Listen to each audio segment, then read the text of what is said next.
Real quick, before we get started, just wanted to say thank you for clicking on this video. This was recorded live at twitch.tv/outlaws_psycho. Consider going and giving it a follow. Also, heads up, spoilers, a lot of lore, you know, so if you haven't done the quest or are planning to, don't watch this. Come watch it later, okay? Get your snacks, get your drinks. It's a long one. I really stretch for those 10 minutes, you know? Enjoy. Let's start the story quest. Why not?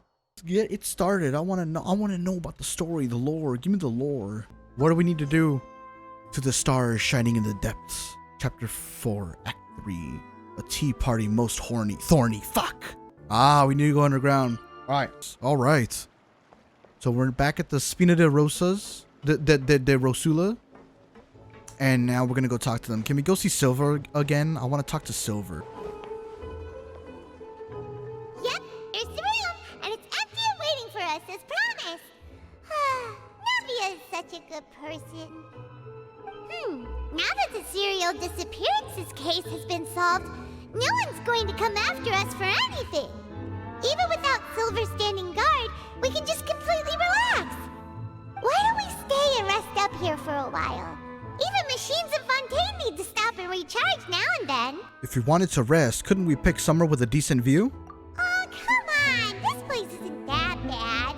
Besides, how often do we get to stay in an actual base? The truth, Paimon, the truth. Oh, fine. Remember that detective story Paimon read before? Well, the author is about to release a new book, so Paimon wanted to buy it as soon as it came out and have a quiet place to read it. Fair enough. Then it's agreed. Come on, let's get some sleep. We'll need to be up first thing in the morning to get in line and buy a copy. Alright, we're going Mimi's.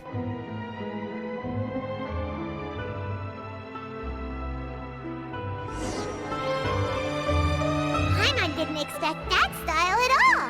Even though it's a detective novel, it's also like a social documentary. Whew. It's actually pretty good. You just finished it? No. Paimon just spends a bit more time sleeping than you, that's all. Sure, buddy. Excuse me, but do you know if the Traveler and Paimon are lodging here? Huh? Who are you? Paimon doesn't recall seeing you before. Wait, you're not here to give us trouble, are you? A blonde traveler and a chatty little fairy. Phew, looks like I found the place. Good thing I asked the Spina di Rosula. Seems they sent me the right way. Hey, what do you mean by chatty? Paimon's always careful not to talk too much. Most of the time, anyway. Nah, that's Cap. It's an honor to meet you both. I was sent from the Palais Mermonia. Monsieur Nourilette wishes to see you. It seems he has something important to discuss in person. Ooh. Nouvelette? He wants to see us again already? Huh. We talked so much the last time we met. Has something happened since then? I am not privy to the details. It would be best if you came to the Palais Mermonia and asked Monsieur Nourilette in person. If you say so, but Paimon has a bad feeling about this. Now that I've delivered the message, I'll take my leave. Thanks! We haven't left the room for a few days, so we'll head over once we've freshened up a bit. Alright, let's go. We have to go speak to the man himself. Don't mind if I do. We move quick. Everybody remain calm. Don't freak out. We're gonna go talk to him. Just breathe and act natural.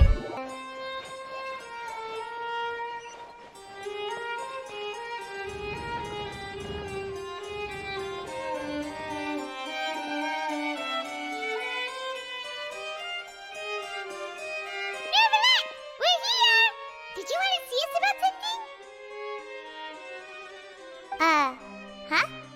Why were you just standing there? You daydreaming or thinking something over? Yes, I did send someone to fetch you. But as for what I'd like to discuss next, well, I still have some reservations. Given that we've already made the trip here, you should just tell us. Bet you need us to help you with something, right? I do indeed have something I'd like to ask you to do. However, you should wait until after I tell you the details, then decide for yourselves whether you'd like to help or not. The situation is this. Ooh, It has come flashback. to my attention that the Snezhnayan harbinger known as the Knave wants a diplomatic meeting with you, Oh, correct? Farina. I heard that she was originally from Fontaine, but for her to suddenly arrive here and abruptly request such a meeting like this, I sincerely advise you to refuse her invitation outright.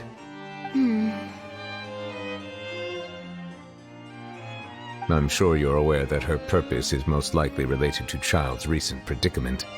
We convicted one of the Snezhnayan harbingers in a court of law, but we have yet to provide any form of detailed report on the matter. This does indeed provide an opportunity for Snezhnaya to put pressure on us. I believe we should adopt an evasive stance until we can provide a proper explanation and have a preliminary plan on how to deal with the matter.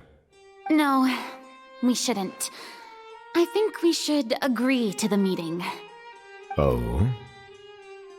Well, you see, we are the ones that owe an explanation. If we keep putting off the meeting, it could easily result in the problem escalating, right? Right? It's like a fight between two friends. If they don't agree to see each other and talk in person, isn't it possible that the friendship could end entirely? Though diplomatic relations between Fontaine and Snezhnaya could be considered as friendly, it is only superficially so. You wouldn't go so far as to say that our nations are friends, as you did in your example. It was just an analogy. An analogy, okay? Moreover, even if we were to talk in person, if we don't have sufficient information prepared, it is quite possible the result wouldn't be restored relations, but a complete falling out. Ooh, we don't want that. I don't think we should overthink those possibilities yet. Even if the logic of the divine is not immediately apparent, its wisdom will only be revealed with time. Besides, you'll be at the meeting. If any problems do pop up, you'll have no problem navigating them. I must clarify that interacting and communicating with people outside of court is not my cup of tea. It seems you think too much of me. But more importantly, when did I agree to join the meeting with you? You mean you won't come? No, that won't do. I can't go to the meeting alone. You have to accompany me. I must take you with me. Lady Farina, could there be something else regarding this matter that is being kept from me? She's freaking the fuck No, out. not at all. Look, I am the Hydro Archon of Fontaine, Focalor, the god of justice who is loved and adored by many. Oh boy. So I only hope that justice will be served in this matter. Don't overthink it.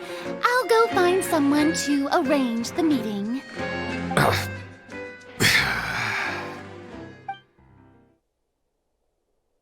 God damn. Though it could officially be considered a diplomatic conference, Oh shit. I prefer to see our meeting today as an ordinary tea party. I assume you see it the same way, Miss Farina? Oh, Arlecchino.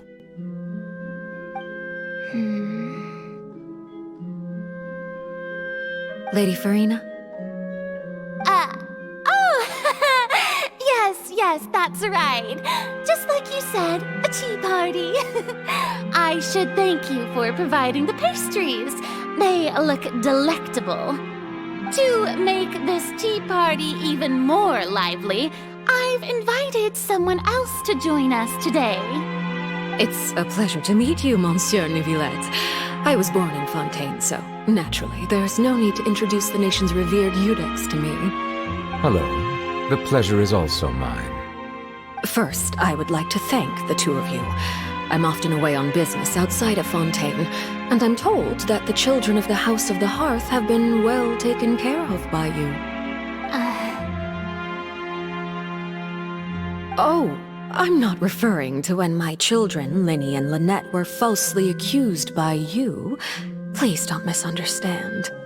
The children of the House of the Hearth are often misunderstood. Perhaps due to the reputation of the Fatui. There's no getting around that. She can crush my balls. I don't care. I'm pulling for her.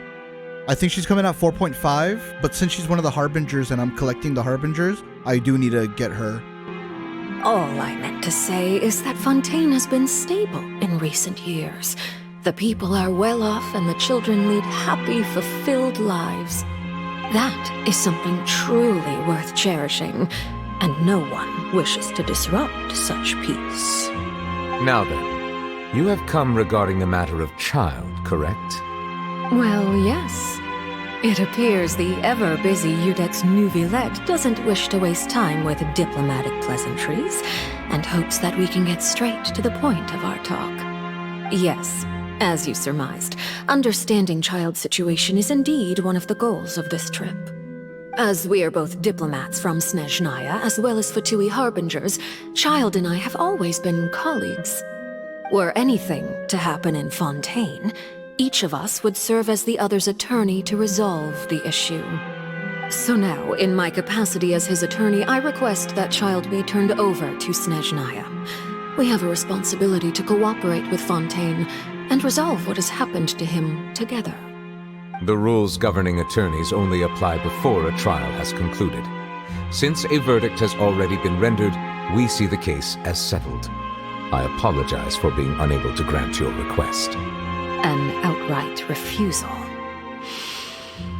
Very well. I respect all the rules of Fontaine's courts, just as I respect you as Chief Justice. Okay, why don't we back up a step? You don't need to transfer Child to us. I only request to enter the Fortress of Meripede to see Child and confirm his condition. It's not like you couldn't even manage to fulfill a simple request like that. Right, Miss Farina? About that. The Fortress of Meripede has always been completely autonomous. Even we have no authority to interfere there, and diplomatic issues do not suffice as an excuse. However, if you absolutely must confirm the situation of the Harbinger, I have a proposal.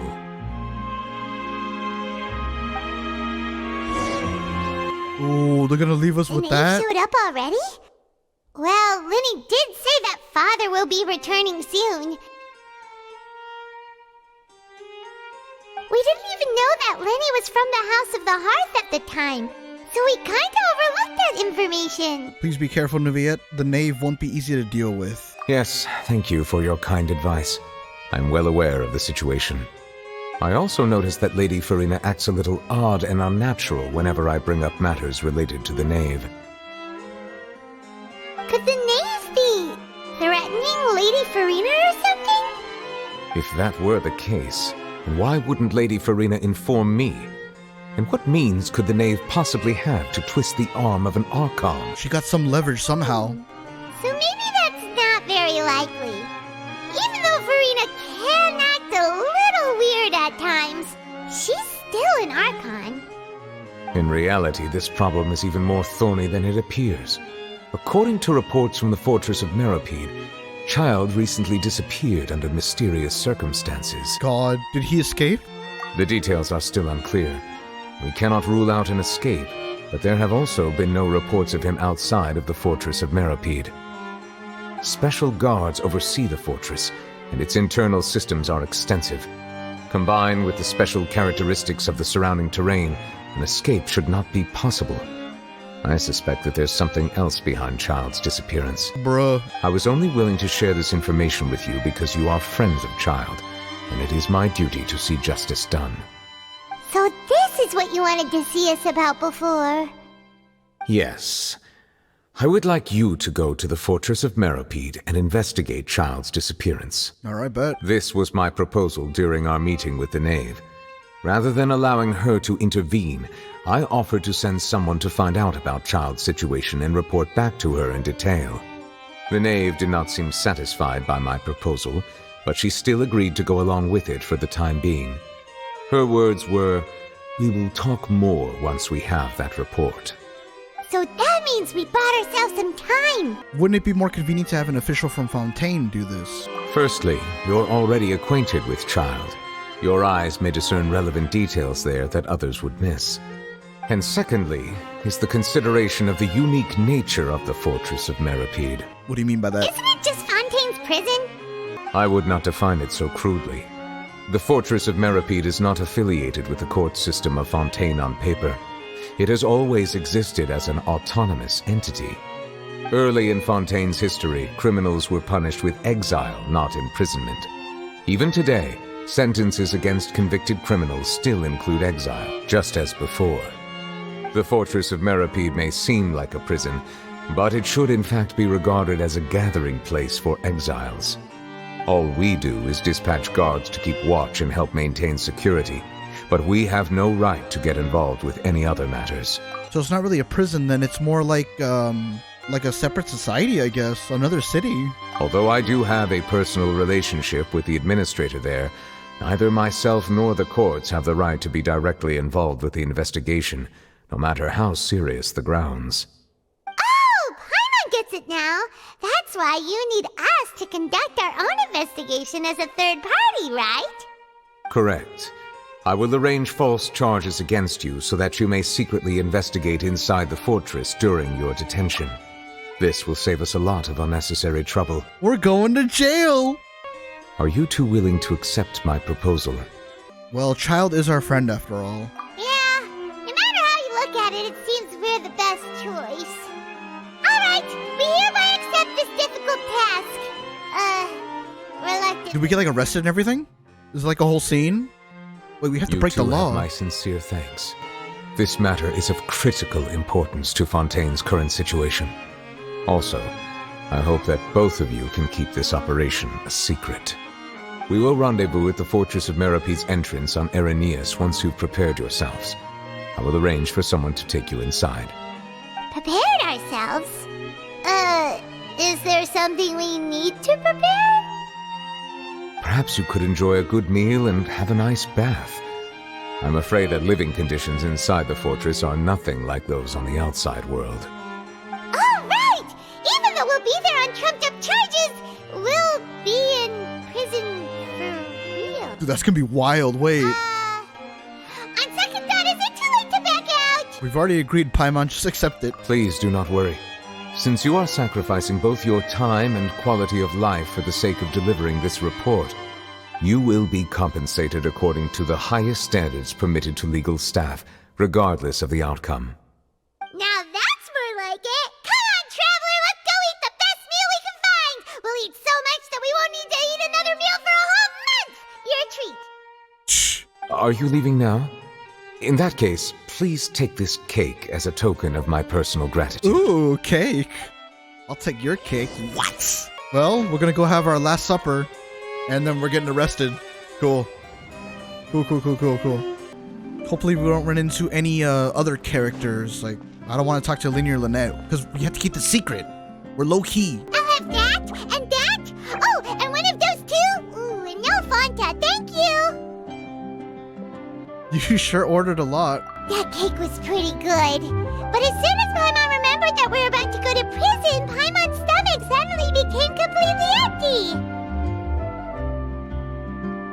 Now that Paimon thinks about it, we've always been super careful ever since we arrived in Fontaine, just to avoid breaking any strange laws here. But here we are, about to willingly send ourselves off to the Fortress of Meripede. Maybe this is what they call fate. Let's just try our best to investigate everything quickly once we get there. Paimon doesn't want to stay in prison too long. I don't know why I got sussed right there, but when Paimon said maybe this is fate, fate doesn't exist in Teyvat. Ever since I think Zhongli and Liyue, we've already been getting hints that, like, no fate is permanent. Yeah, because in Irminsul and Sumeru, like, things can change. We witnessed it with Wand. Wow. That line kind of got me a little sus right there. I don't know about that.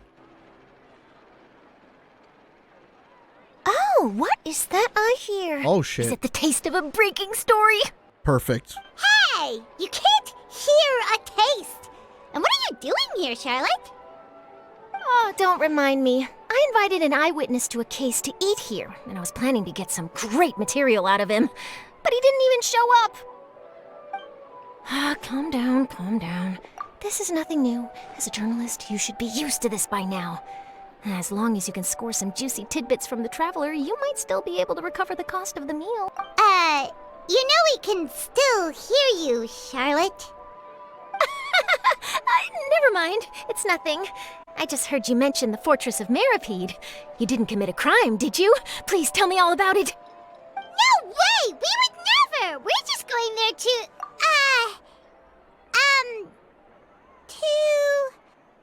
Oh no, Paimon almost forgot that Neverlet told us to keep it a secret! Paimon, I swear to God, I will thunder cunt you across this frickin' cafe right now. We're going to serve our sentences and redeem ourselves for spoiling the ending of a detective novel in public. Huh? You're being arrested for that? Yeah. Oh, but now that I think about it, I suppose that's not completely unreasonable. That's pretty despicable, almost as offensive as committing theft.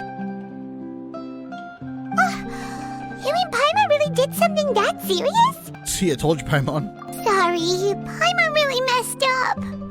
Well, in that case, it's nothing particularly newsworthy after all. Oh, how disappointing. Yeah, bye-bye. Oh, right. There's still a chance.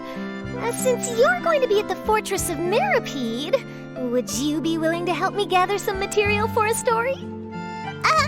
About that, Paimon doesn't think we'll have any time. Oh, it's nothing difficult. All you have to do is think of a way to get some time face-to-face with the warden of the fortress. He was awarded the honorary title of Duke in Fontaine. Sounds really cool, huh? Only those who have made significant contributions to the nation have been conferred this title. It's incredibly rare. A duke, eh? On top of that, the Fortress of Meripede has never been under the jurisdiction of the courts. Practically nobody, including journalists like me, knows anything about the person in charge there. Oh, if I could write an exclusive article about him, I bet it would sell a boatload of papers. You make it sound easy, but it really depends. Of course, I wouldn't ask you to do it for free. So this meal is on me. All right, last supper's paid for. You got a deal. We'll do anything you want. Then it's settled. The food should be here any second, right? Huh? Wait, just how much did you order? Oh, yeah, we ordered a lot. Well then, ladies and gentlemen, let's go get arrested. We need to go to the fortress now. Oh, it's under the opera. What?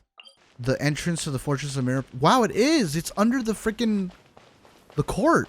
All right, is there gonna be like a whole ceremony for me being arrested? Do they do like something fancy? Oh no, it's just gonna be Neuvillette just gonna throw me in the. All right, Neuvillette, we're ready. Is this where the entrance is? You have come just as promised. Yes, this is the one and only entrance to the Fortress of Meripede from Irenaeus. Careful. You may want to step back a bit. Whoa! So you have to go down from here? Is the prison underwater? Utilizing both the barrier of the water as well as the fear humans have of the depths, the Fortress of Meripede is naturally the perfect place to confine and guard criminals. But do not worry. It is not nearly as frightening inside as you may think. You will see for yourselves once you are down there. Paimon hopes you're right. Don't know about you, but just thinking about being at the bottom of the sea like that gives Paimon the heebie-jeebies. Oh, and there's one more thing. I mentioned that I have had personal dealings with the administrator of the fortress, Wriothesley. He's a very shrewd fellow. Yeah, we heard about him too. He's that Duke, right? Correct. He is the highest-ranking manager of the underwater prison.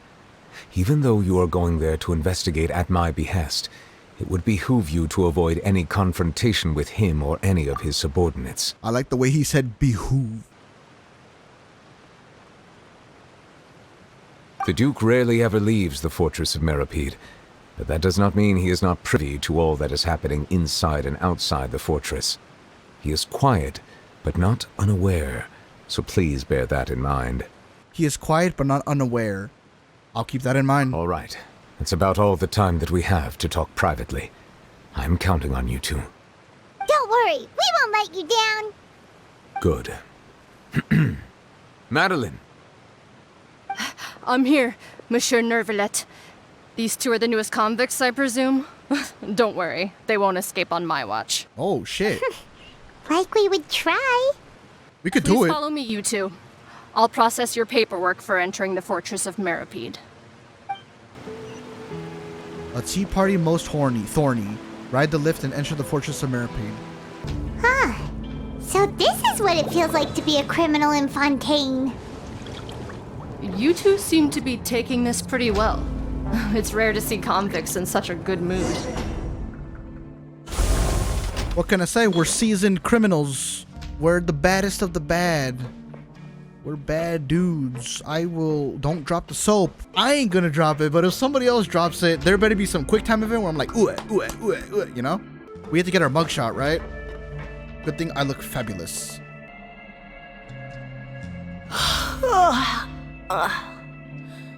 Oh, it's you, Madeline. Why'd they make you make the trip down here today? Monsieur Nervalet personally requested I escort these two convicts. I suppose he was concerned others might not be up to the task. Well now, aren't you the lucky one? Must be nice to be on good terms with the big shots like the Chief Justice. The only people I get to see every day are the new inmates. Well, have you tried service with a smile? Who knows, it might help your professional reputation. Yeah, right. As if. Every criminal comes through here looking miserable. How can I smile with such a toxic work environment? Damn. And even if I did smile at them, the convicts would probably just think that I'm some freak getting some kind of twisted enjoyment from their pain. Oh, she's got a point. Well, I've finished transferring you. You two will register here, and Marette will guide you through the remaining procedures. Yep, I'll take it from here. You head on back to that bright and sunny world above. Oh, she's just depressed. She's like a flower. She needs sun. Okay, let me see. You are the Traveler and Paimon, correct? That's right. That would be us.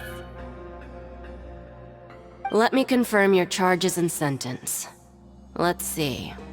You two are charged with eating a cake specially prepared for the Archon by a Snezhnayan envoy without the Archon's permission, thereby incapacitating the political center of Fontaine for a brief period. Sentence: 45 days? Oh my god, the cake that he gave us was the reason we got arrested. Wait, you mean the cake that Nervalet gave us? Just looking at the charges, it seems you two are capable of causing some serious trouble. And considering how fond Lady Furina is of sweets, this crime is tantamount to trying to assassinate the Hydro Archon herself. It was just the cake. You flatter us. Now I've seen everything. Anyway, we still need to finish processing you before you can enter the Fortress of Maripede. Please stand in front of the board over there. I'll take your mugshots with my camera. Oh, we gotta go get mugshots now. All right. But be sure to catch Paimon's good side. Is this where Trump got his mugshot? Hey, ayo.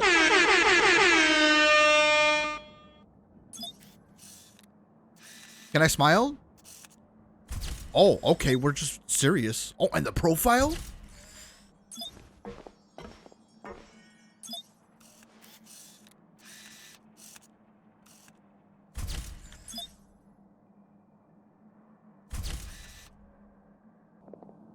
And we're done. Thank you for your cooperation. Next, someone will be along to guide you inside the fortress. Please be sure to cherish this opportunity for rebirth. Huh? Rebirth? Isn't that a little much? We're only gonna be here for 45 days! Rebirth? She said rebirth. If they baptize us right now, I swear to God, I'm uninstalling. I've seen this before. We get baptized, and then we enter this new world. Oh, hell no. You two are the new inmates, right? Follow me. Oh, okay! Paimon is Paimon and this is the Traveler! Save it. Not like I'll remember your names. Move it. Oh, this guy's a dick!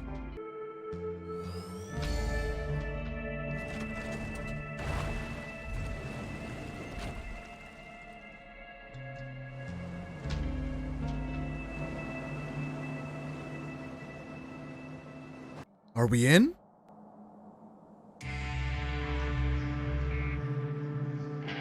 So, are you one of the guards here? Is there anything we should be careful of while we're here? Dude, Dickin? Zicken ain't even speaking to us. Did Paimon already ask something she wasn't supposed to? Paimon, your reputation's on the line. Shut Why up. should I tell you anything? What's in it for me? Yeah, like, we're in prison. Like, why were you sent to bring us in? This is exactly why I can't stand you fish. I wouldn't even be doing this if it weren't for the credit coupons. Oh, Credit that's coupons? the jail monetary system? Alright, seeing as you're not the annoying kind that's getting dragged in here crying and blubbering, I guess I can tell you a few things. But next time, it'll cost you some coupons. Mora means nothing here. Here, we use credit coupons. Coupons can get you almost anything in the Fortress of Meripede. Desires? Fulfilled. You want power? No problem. Coupons can even change fate itself. So, credit coupons are a currency that can only be used here? Maybe with a little glizzy overdrive. It's not as simple as that. We can... Like Moret said, everyone gets a chance at rebirth. No matter how much money or power you had before, it means nothing once you set foot inside the Fortress of Meripede. You have to start over and earn your coupons. Everyone starts from the same place, and you have a chance at a new, less terrible life. I guess that's the real purpose of the coupons. They symbolize true fairness and true justice. And this is also exactly why so many criminals choose not to return to the outside world, even after they've served their sentence. Oh, so that's what the Fortress of Meripede is like. Huh. Paimon was under the impression that it'd be more like a prison. It certainly ain't all sunshine and roses here, but it's also not the worst place to be. You'd better take a good look at the scenery now. It'll be the last chance you get for a while. After being away from the sunlight for so long, even the terrifying depths of the sea start to feel like home. It just stops feeling oppressive, you know? Oh, I'm actually an inmate like you two. Welcoming newcomers is a job I've picked up to earn some extra coupons. Have you ever seen the Duke? Oh my god, he wants some coupons. Why aren't you answering us again? I've told you enough for free. Any more info is gonna cost you. Damn. So all you care about is Mora! Wait, no. Coupons? Almost there. It's down through here. Your turn to give it a try. You know what? I think I changed my mind about being arrested, y'all. Look at the fucking guards. Oh, the music kind of killing it though. So, we're going even deeper now? Just how deep down are we? It's like a metaphor for your previous life, isn't it? Our lives weren't that bad. So this is the actual entrance to the Fortress of Meripede? Huh. It looks like there are other new arrivals too. Oh, they sure don't look happy. Maybe we look too relaxed for fresh convicts. Hurry up and think about something sad. Oh, right. We're on someone else's territory now. We need to think of a good way to act like criminals to get by. Can we shank the first person we see? Discovered, even Neverlet might not be able to rescue us. Then maybe we'd become criminals for real. Hey! Don't scare Paimon! Oh, Paimon's not ready for all this. Pero you were all happy when we were having our last supper?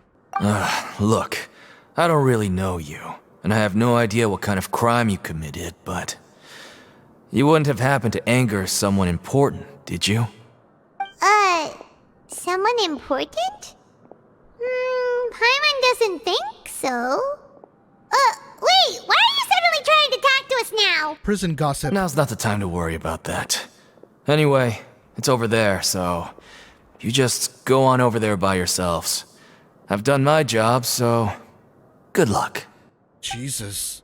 What was that all about? Wait a second. Are there usually so many garter mechs around here? Damn. Does this mean that... They're already onto us? Oh! Prisoners numbers 7459 and 7560. Welcome. Oh, no need to be anxious. These Gardamex aren't here to attack you. In fact, they're here as your honor guard. When I heard that you were friends of Monsieur Neuvillette, I had the Gardamex come and wait in formation. Wait, you know about our connection with Neuvillette? The seafloor isn't as cut off from the world as you might imagine. However, I'm afraid that I know nothing more than that you are friends of the Udex. And as you can see, committing a crime means being sentenced here, even if you're friends with the Chief Justice. Quite fair. This is the Duke. The Duke! Greetings, Your Grace. Lovely weather today. Look at him suck isn't dick. it? Oh, greetings, my good fellow. Well, I'm willing to imagine that the weather is as good outside the sea as you say it is. How great it would have been if only the Fortress of Meripede had been built on the coast, huh? It would have been so convenient to enjoy a nice chat in the sunshine. My profuse apologies. I just got so nervous when I saw This you. guy meat writing. That's why they call him Dickin. Got him. So this is the Duke. He sure looks a lot younger than Paimon imagined. The Traveler and Paimon, correct? Mr. Deacon here was responsible for your welcome. I trust you were satisfied with his guidance? He's taking great care of us. Splendid chap, really. He's gonna get coupons. And then we're gonna become friends with him. Outstanding. Well, Deacon, I recall we discussed fate during our last work meeting, I believe that fate will reward all those who take every aspect of their work in life seriously. When you return to your bunk, you'll find the guards have issued some extra credit coupons to you. I way. Thank you. Thank you, Your Grace. Oh, and you too. I can't believe you gave me such praise.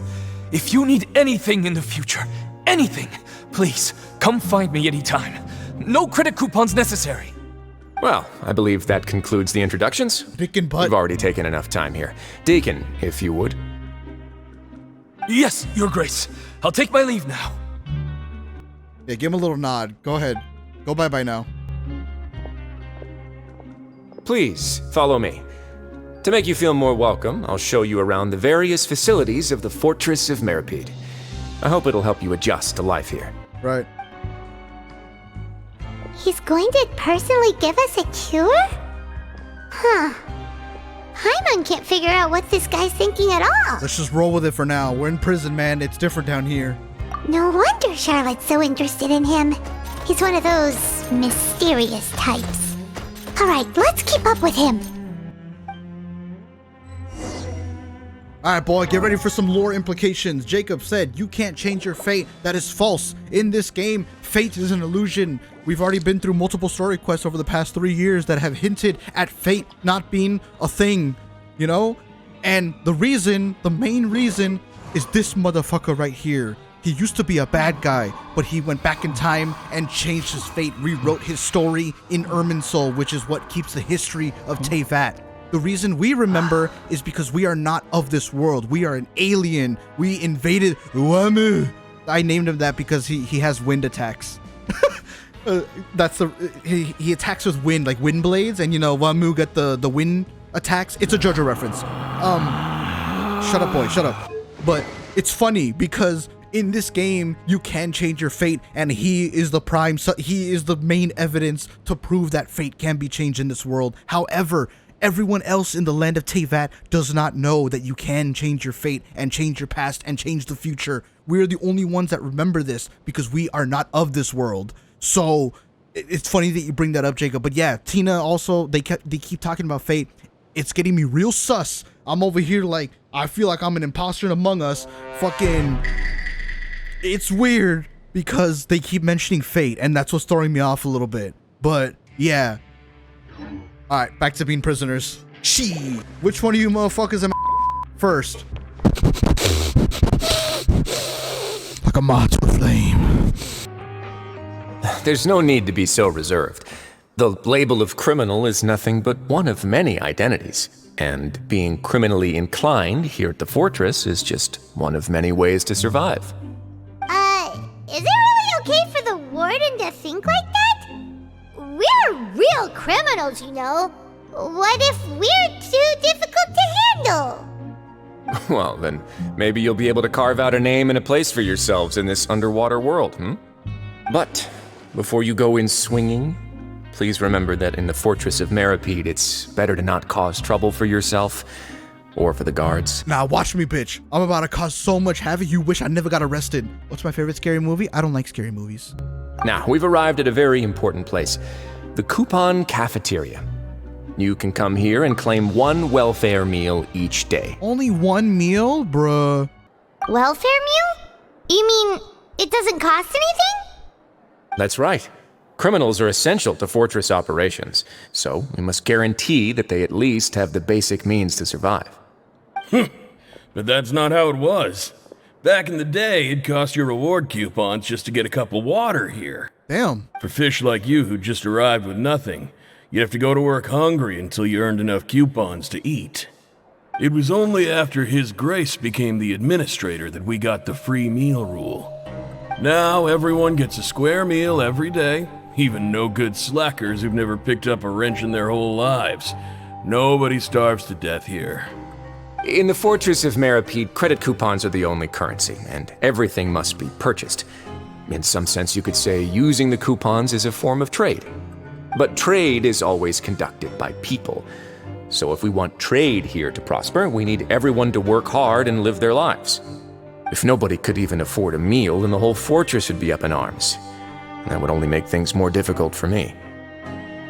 So, rather than saying that we're giving everyone a free meal here, you should say that everyone's hard work has improved the living conditions in the Fortress of Meripede. This guy's smart. Your Grace's reasoning is correct, but what I said is also true. Whatever the case, hard work is rewarded here. You'd be hard-pressed to find anywhere else as fair and reasonable. Right! Paimon sees your point. By that logic, this place doesn't seem so bad after all. You guys want me to change language? Type 1 if you want me to... Type 1 in the chat if you want me to change language. I have Japanese installed. But it seems the inmates really respect the Duke because of his attitude, right? We should still try to verify the truth with our own eyes. Let's continue this way. Can I change it to Portuguese? Hold on. Are we changing the language? I only have 2 installed. We got English, Japanese. We can go Korean. 10 gigs for Korean? Why is Chinese 11 gigs? Okay, no, fuck you. English or Japanese? Novelette's voice line, his Japanese VA is okay. Great guy. But I like the English Novelette better. But then again, his Japanese voice actor is Jotaro. In his character trailer, he even says ora ora. It's fucking sick. We'll give it. We'll change it. We'll change it. Uh-oh. Do I have to restart the game? Oh, no. It changed it. It changed it. We're good. ここは鉄拳闘技場。名前通りの場所だ。日頃の仕事だけじゃ情熱を費やしきれない囚人が一定数いるものでね。互いに浪費し合うのを防ぐために専用の場所を使わせてるんだ。他人に迷惑をかけないように。格闘、それに臨時収入か。旅人、興味はあるか？一つ注意が必要だ。うっかり深手を負わせたり、相手を死に至らしめてしまった場合は、刑期が長くなる。Seems you know me too well. 公爵、ここもお前が作ったのか？いや、俺はただ場所の利用許可を発起人に与えて、手続き費用を受け取っただけさ。もちろん、これらの費用にもきちんとした用途がある。何に使うのか聞いてもいいか？人身の安全維持、現場の損傷確認、いざこざの解決などかな。なんだ？闘技場の管理に興味があるのかい？いやいや、オイラはただサービス職ってその手続き費用から出てるのかなって思って。合理的な推測だな。起業家の才能がある。旅人、オイラ才能があるらしいぞ。ここで事業をやってきるかな？そういうことはまたおのおの計画するといい。今は引き続き他の場所を見ていこう。Alright, let me change it back though, guys. I just wanted to hear his voice for a little bit, but let's change it back. Let's change it back. That way, I do want to kind of put some of this on YouTube. Maybe I'll do another playthrough later. Who's this guy? Your Grace. Good morning. I mean, good afternoon. No, wait, what time is it again? What time indeed? Time waits for no one, so it's best to keep an eye on it. My apologies, Your Grace. Jeez, that guy's so nervous he almost forgot to breathe. Sorry, forgive my manners. These are the dormitories, which is where inmates sleep. The guards will inform you where your bunk is later. In the Fortress of Meripede, criminals usually spend most of their time in either the production zone or the sleeping areas. The production zone? What does it produce? Is that where we'll be working? Not necessarily. Though working in the production zone is the most reliable way to earn credit coupons. If you have other skills, you can skip your shifts to earn them in other ways. Doing some extra favors. I got a very good skill in doing favors. Making them feel good. Wow. Wait, you're the manager of this place, and you're just telling us to our faces that it's okay to skip work? The fact that the Fortress of Meripede has continued operating completely autonomously is proof enough that most people are willing to work honestly and earn a stable income. As for what we produce, many of the clockwork machines seen all over Fontaine originate from our workshop. Therefore, the Fortress of Meripede is not only a place where criminals serve their sentences, but also a giant machine factory. There's no need for me to get into specifics about the production process now. You'll experience it all firsthand when you report for work tomorrow. Thank you, Your Grace. Let's move on. The tour continues over this way. Is that fucking Linny down there? Why is Linny down here? Nani?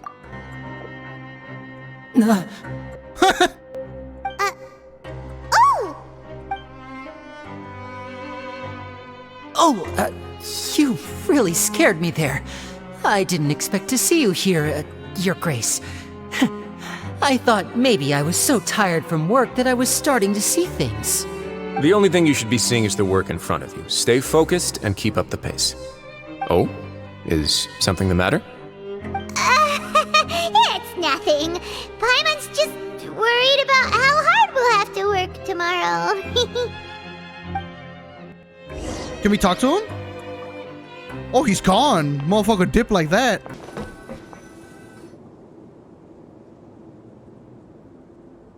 Oh, shit. They're introducing us another character already? Your Grace? What are you doing in the infirmary at a time like this? Oh no, you didn't injure yourself, did you? Not yet, unfortunately for you. But thank you for your concern, Sijween. Oh, then you must be here for those two. Allow me to introduce you. This is the infirmary, and Sijween here is the Fortress of Meripede's head nurse. Hello, new faces. They call me the head nurse, but I actually handle all the nurse-related work all by myself down here. Since you seem to have some rare downtime with no patients, perhaps you could find the time to join us for dinner? Oh, then these two must be some important convicts. Sure, I'll join the welcome party. Thank you. Your presence will be the pièce de résistance for today's tour. Oh, so the tour part is over now? We gotta go to work? I believe I've already covered the primary aspects of life here in the fortress. As for your work, there'll be someone else to guide you through the details. Is there anything else? I seldom conduct tours, so why don't you just ask if you have any questions? Well, this is our first time here. Paimon's not sure what to ask. Paimon, you're such a noob. In prison, the first thing you do is find out how to make as many credit coupons as possible. Risley, how the fuck we make coupons? How do we generate the most coupons the quickest? Then let's head back to the coupon cafeteria. Maybe a meal will help you think up some questions. You should at least try to be excited. Our free meals are actually pretty good here. I doubt that. What do you think of the food? Does it meet your expectations? Wow, it looks delicious! Neverlet made it sound like living conditions in the Fortress of Meripede wasn't very good. Who would have guessed that criminals get to eat tasty food like this every day? Listen, Paimon, the main thing is that it's free. Oh, isn't that the meal box that only super lucky people manage to draw? Seems like you two are quite fortunate. It actually has nothing to do with luck in this case. I had a word with Walsey, so you didn't have to draw lots like everyone else. Oh, you mean the meals are random? Duh, Paimon, we're in prison. What you get to eat depends completely on your luck. You could say that it's a distasteful little game that Chef Walsey likes to play here in the cafeteria. Paimon knew it! If criminals got to eat tasty food like this every meal, the crime rate in Fontaine would skyrocket for sure! Excuse me, did I hear you mention Nervulette just now? I've been wondering how he's doing. Is he busy with work? Has he been taking care of his health? He seems healthy no matter how you look at him, but he works so hard all the time, so it must be really tiring. Sounds like he hasn't changed a bit. Looks like you can stop worrying so much, Sigewinne. Oh, that's good. But I still feel like it's been too long since I've heard any news about him. No news is good news. Maybe next time I've got something to discuss with him, I can invite you to accompany us. But isn't the Fortress of Meropide independent from Fontaine's court system? What do you two have to discuss? Well, we provide all kinds of mechanical products for official use, and some essential goods have to be obtained from the overworld, so we naturally have to stay in touch about this and that. Monsieur Neuvillette's character is unimpeachable. No matter the question, you can discuss it openly and freely with him. Talking with him feels quite effortless. In light of that, I am quite willing to go out of my way to show respect and accommodate him. In fact, right now, I'm treating you two as guests invited by Monsieur Neuvillette. But unfortunately, I can only do so until the end of this meal. After this, you two will just be inmates here. Oh, we losing all this respect that we got with the Duke right now? It's gonna be gone after this meal. We're gonna be just another scummy prisoner. Understood, motherfucker. You're very welcome. Well, your new life awaits. Fielding, what's up, homeboy? Dab me up. Traveler and Paimon, right? Listen up. As new inmates, the only thing you need to worry about is what to do and when to do it. Don't make any extra trouble for yourself. Your bunks are right over there. Follow me. So this is where we'll be sleeping from now on? Oh, Paimon can't believe this! The days of staying home and reading detective stories are like a dream now. By the way, Traveler, we saw a lot of things worth investigating just now. Even though the Duke didn't say it too directly, judging from what he said at the end, it seems that he was only welcoming because we know Neuvillette.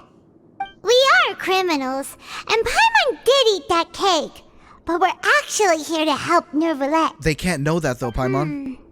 Is it possible that he knows we're here on a mission? Or is Paimon overthinking things? It's very possible, but we don't know. Yeah, Paimon thinks so too. He probably knew why we came here from the very beginning and intentionally wanted to send us a message. Maybe something like, "Hey, I have my eyes on you, so don't try anything funny." Well, we're already here after all, I mean... Yeah, you're right. It's not like we can go back to Neuvillette empty-handed and say, "The dude looks scary, so we gave up." And besides, the Duke said that he was willing to go out of his way to show respect for Neuvillette, right? Right. So, we at least need to try. But Paimon hasn't gotten a clue where we should start our investigation. There was one other important thing. You mean? Oh, Linny's present. That's right. We need to go talk to her. That's what Paimon was thinking too. Paimon almost spilled the beans when we ran into him. Fortunately, based on his attitude, it looks like the Duke sees Linny as just another inmate. We worked so hard to help clear Linny and Lynette's names, and yet we turn around and bam! He's in prison anyway! If I had to guess, I'd say he's here for the same reason we are. Oh, right! Linny and Lynette are from the House of the Hearth. They work for the Knaves, so they could be here to investigate too! Oh, it's a game of Among Us. We're playing Among Us. Huh? Oh, it's a card! Paimon didn't notice it earlier. It looks like a magician's prop. Lenny must have left it here. He's in prison and still doing his little tricks, huh? Let Paimon have a look. It was nice to bump into you again. Let's catch up in the production zone tomorrow. What in the world? It's written like he's greeting a buddy on the street. Paimon thought write something important. Nah, you don't do that, Paimon. This proves he's up to something here too. If you say so. We can ask him what's going on tomorrow. Let's get some rest now. Yep.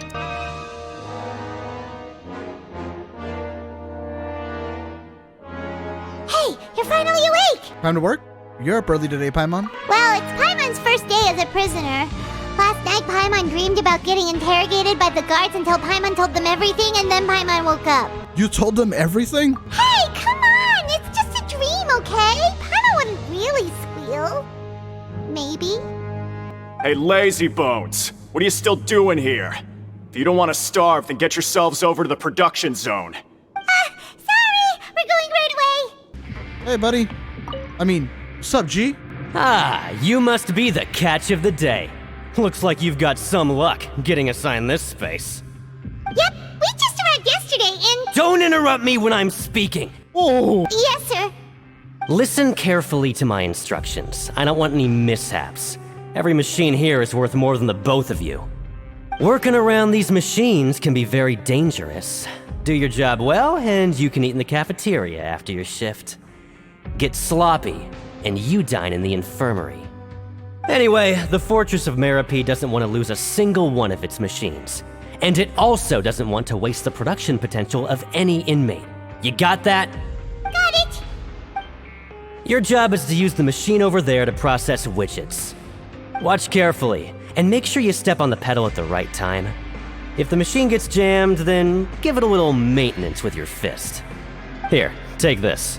Bring me the processed widgets, and I'll give you some credit coupons in exchange. Well, time to go to work. Once the widget is hot enough to glow, jump to step on the pedal and hit the widget with the... Oh, I Once see. the machine Got it. gets jammed, you just need to attack it to fix the problem. When it glows.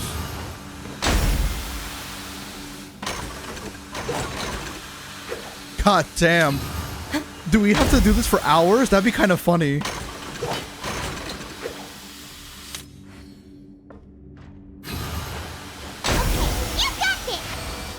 Imagine, like, for the next 45 in-game days, we have to do this. That shit will be mad funny. Now we can report back to the foreman and give him the processed widgets. Here's your processed widget, my guy. Huh. This one is tolerable. Though since the processing is done by machine, the product is all pretty much the same anyway. Alright, I'll pass you for now. And we'll count up how many credit coupons you've earned. Paimon's exhausted. We're done now, right? Oh, that foreman. He's so scary that Paimon couldn't even speak. Then stop speaking. Ugh.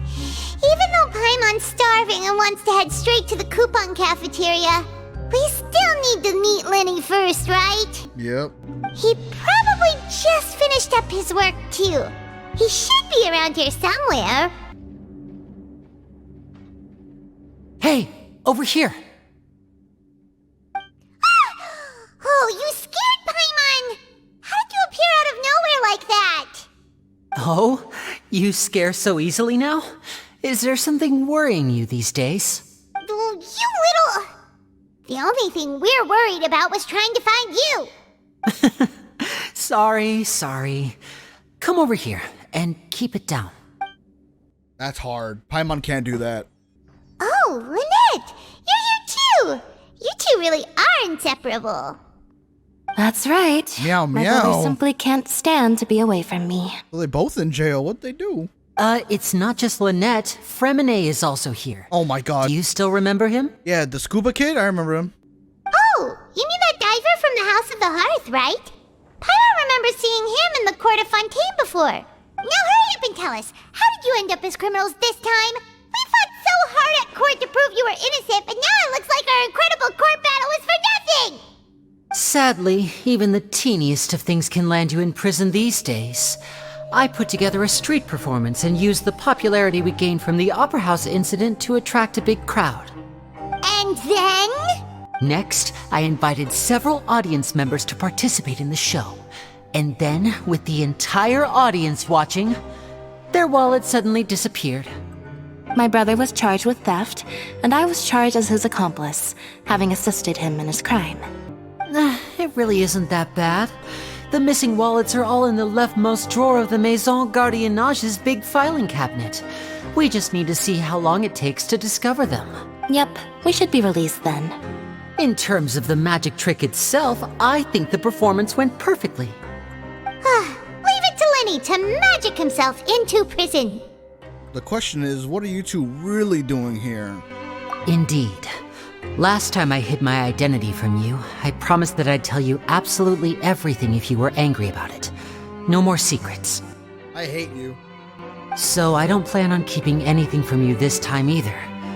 At the moment, the House of the Hearth's interests don't conflict with yours at all. We were instructed by the father of our house, the Knave, to come here and conduct an investigation. Oh. Told you so. See? Paimon guessed right. As for what we're investigating, perhaps you haven't heard, but the fortress of Meropide hides a secret. Some even say that the entire fortress exists just to protect it. The House of the Hearth has been investigating this for a very long time, trying to uncover its mysteries. But recently, all of our informants, including the ones that had infiltrated the guards, suddenly vanished and have not been heard from since. We believe that this is a direct provocation, and it's the reason why we came here. Wow, so they're not here for Child at all. Why is the house so interested about this secret? Father has somehow managed to confirm that Focalors does not have Fontaine's Gnosis. What? Huh? How did she manage to learn information that important? Father has her ways. Many of them are beyond our imagination, and we've never had the chance to see her at work. But we trust her conclusions. Oh no. It was this information that led us to suspect that Fontaine's Gnosis might be in the fortress of Meropide and is related to that secret. So it's all about the Gnosis again. Well, that's about it from our side. How about you two? Did Monsieur Nervulette send you here? Bingo! The Knave has been applying a lot of pressure. She wants to know what happened to Child, so we came here to investigate. Wow, Paimon just spewed all that. Traveler, are we allowed to tell them? Well, it's kind of too late now. Consider it an exchange of information. You don't need to worry too much about that.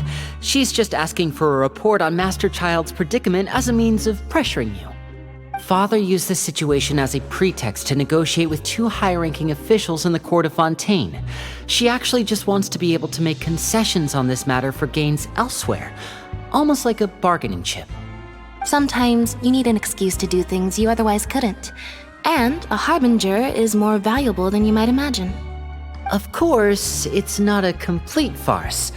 If we do manage to find out what happened to Master Child too, then diplomatic relations with Fontaine could improve, and Snezhnaya might even be able to adjust its stance a bit.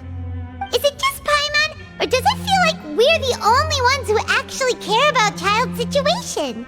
The relationship between the Harbingers must be as bad as ever. I wouldn't go that far. Father just has different standards than we do when it comes to what can be sacrificed for an advantage. By the way, I have a suggestion.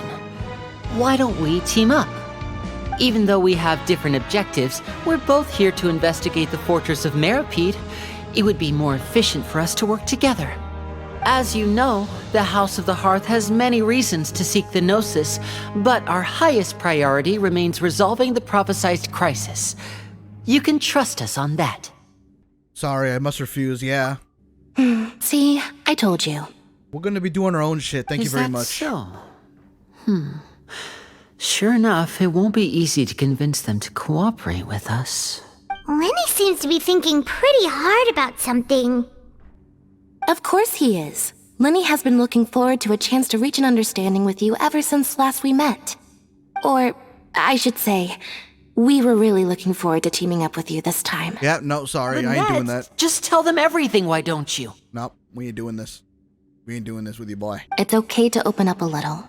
If all we're doing is sharing info, fine, but I may reconsider if things get serious. Very prudent of you, and consistent with your behavior since we first met. That's reasonable enough, and I agreed to cooperate on these terms as well. I was prepared for the worst, but you were actually more agreeable than I anticipated. All right then, there's no time to lose. I have some information to share, so listen carefully. Since Lynette and I arrived here, our investigation uncovered the fact that the fortress of Meropide has a forbidden zone. Most people just clammed up and wouldn't talk, but after asking the right questions, we were able to confirm the existence of the Forbidden Zone from the guards. You should be aware of that while you're investigating. A forbidden zone? Could that be where the child disappeared to? You're right, we'll definitely keep that in mind. Good. That's the most suspicious thing about the fortress that we know of so far. We have a few other unanswered questions, and we'll be investigating those as quickly as we can. Anyway, I hope you find our information useful at least. Oh, look at the time. You two must be hungry. You should go to the coupon cafeteria and get something to eat. I'll use my cards to get in touch with you again in the future. Oh, that's just what Paimon wanted to hear! Paimon's starving after all that work today. We can talk more about the investigation later. Let's go get some grub! Oh, he wasn't kidding. Today's meal is nowhere near as good as last time. Oh, who knows how long it'll be until we're lucky enough to get that super tasty meal again. It's all RNG, Paimon. As long as you're here long enough, it'll only be a matter of time before you get it again. Forget about it then. We'll just deal with the regular food for the time being. Let's just get out of here as soon as possible. But life here doesn't seem all that bad. Other than the foreman being kind of mean and the work being pretty tiring. You think so, mate? If I had a coupon for every fish who said that. Seems you fishies still haven't learned your lessons from your life up on the surface. If you take things at face value, then by the time you reach a dead end, you won't even know how you ended up on that road in the first place. Have some advice for us, old-timer? I like your attitude. I can, let you in on a little something. Everyone's been telling you to just follow the rules and not cause any trouble for yourself. Am I right? But what they don't tell you is that the rules aren't exactly what they pretend to be. The rules for being a prisoner. The truth is, this place has a lot of hidden rules. Huh? Hidden rules? Not everyone knows about those rules, but whether you know them or not, once you break one, you might encounter something even worse than death. Really? Oh, now you're really scaring poor Paimon. Don't joke around like that! Have some advice for us, old-timer? Of course. And I'd say that just disappearing would be one of the better outcomes. Oh, you mean that if there really are hidden rules, then Child's disappearance might have something to do with that? Maybe there's like a fight club. In that case, would you tell us some hidden rules? We definitely want to avoid breaking them. Come on, mate. This is valuable information. The difference between life and death. Do you really think you can just ask and I would tell you? He either wants a blowjob or coupons. Understands, but we don't have many credit coupons yet. Oh no. Sex scene! Sex scene! Yeah, I know. Oh. Not like I'm going anywhere. Just come talk to me after you've saved enough. Moreover, you're new fish, freshly caught, and completely out of your element. What'd be the point in even telling you anything before you've gotten a handle on your new lives? Come and find me once you've been here longer. I'm usually around the rag and bone shop. Just call me V-Doc.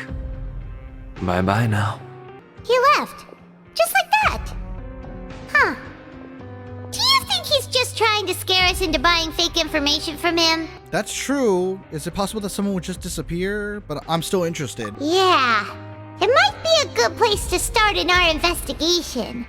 Hidden rules, huh? Don't drop the soap. Hidden rule number 1. Like he said, we don't have any coupons and we're still not familiar with this place. Oh, there's nothing we can do about it now. We have to grind. Rise and grind. We were so busy talking, we almost forgot to eat. Even if it's not the best, it's probably better while it's warm. Come on, dig in before it gets cold. So Paimon just confirmed with the guards that our shift is set for every morning, and we're free to do whatever we want all afternoon. But it seems like most of the other inmates choose to continue working through the afternoon to earn more credit coupons. Oh, and they also said that you can use coupons to skip work in the morning and free up your time. They weren't kidding. Credit coupons really can be used to do anything here. Paimon's so tired. And we'll need to wake up and go to work in the morning. Without any credit coupons, it's not like we can really do anything else. Nighty-night, Traveler. Paimon hopes we can keep making progress on our investigation tomorrow.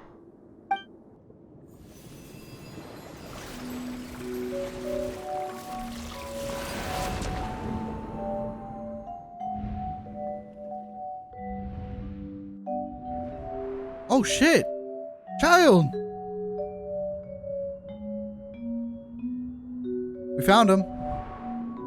I hear someone calling me. What?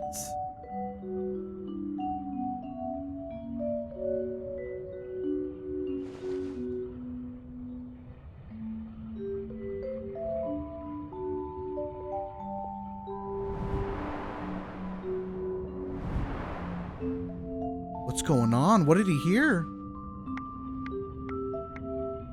Oh no. There's a fighting ring.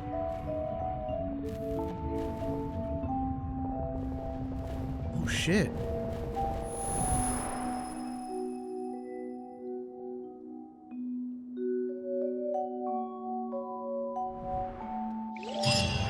We got like a vision or something? What was that? Are you awake, Traveler?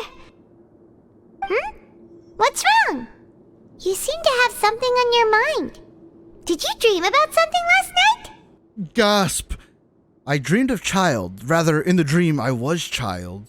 Is that even possible?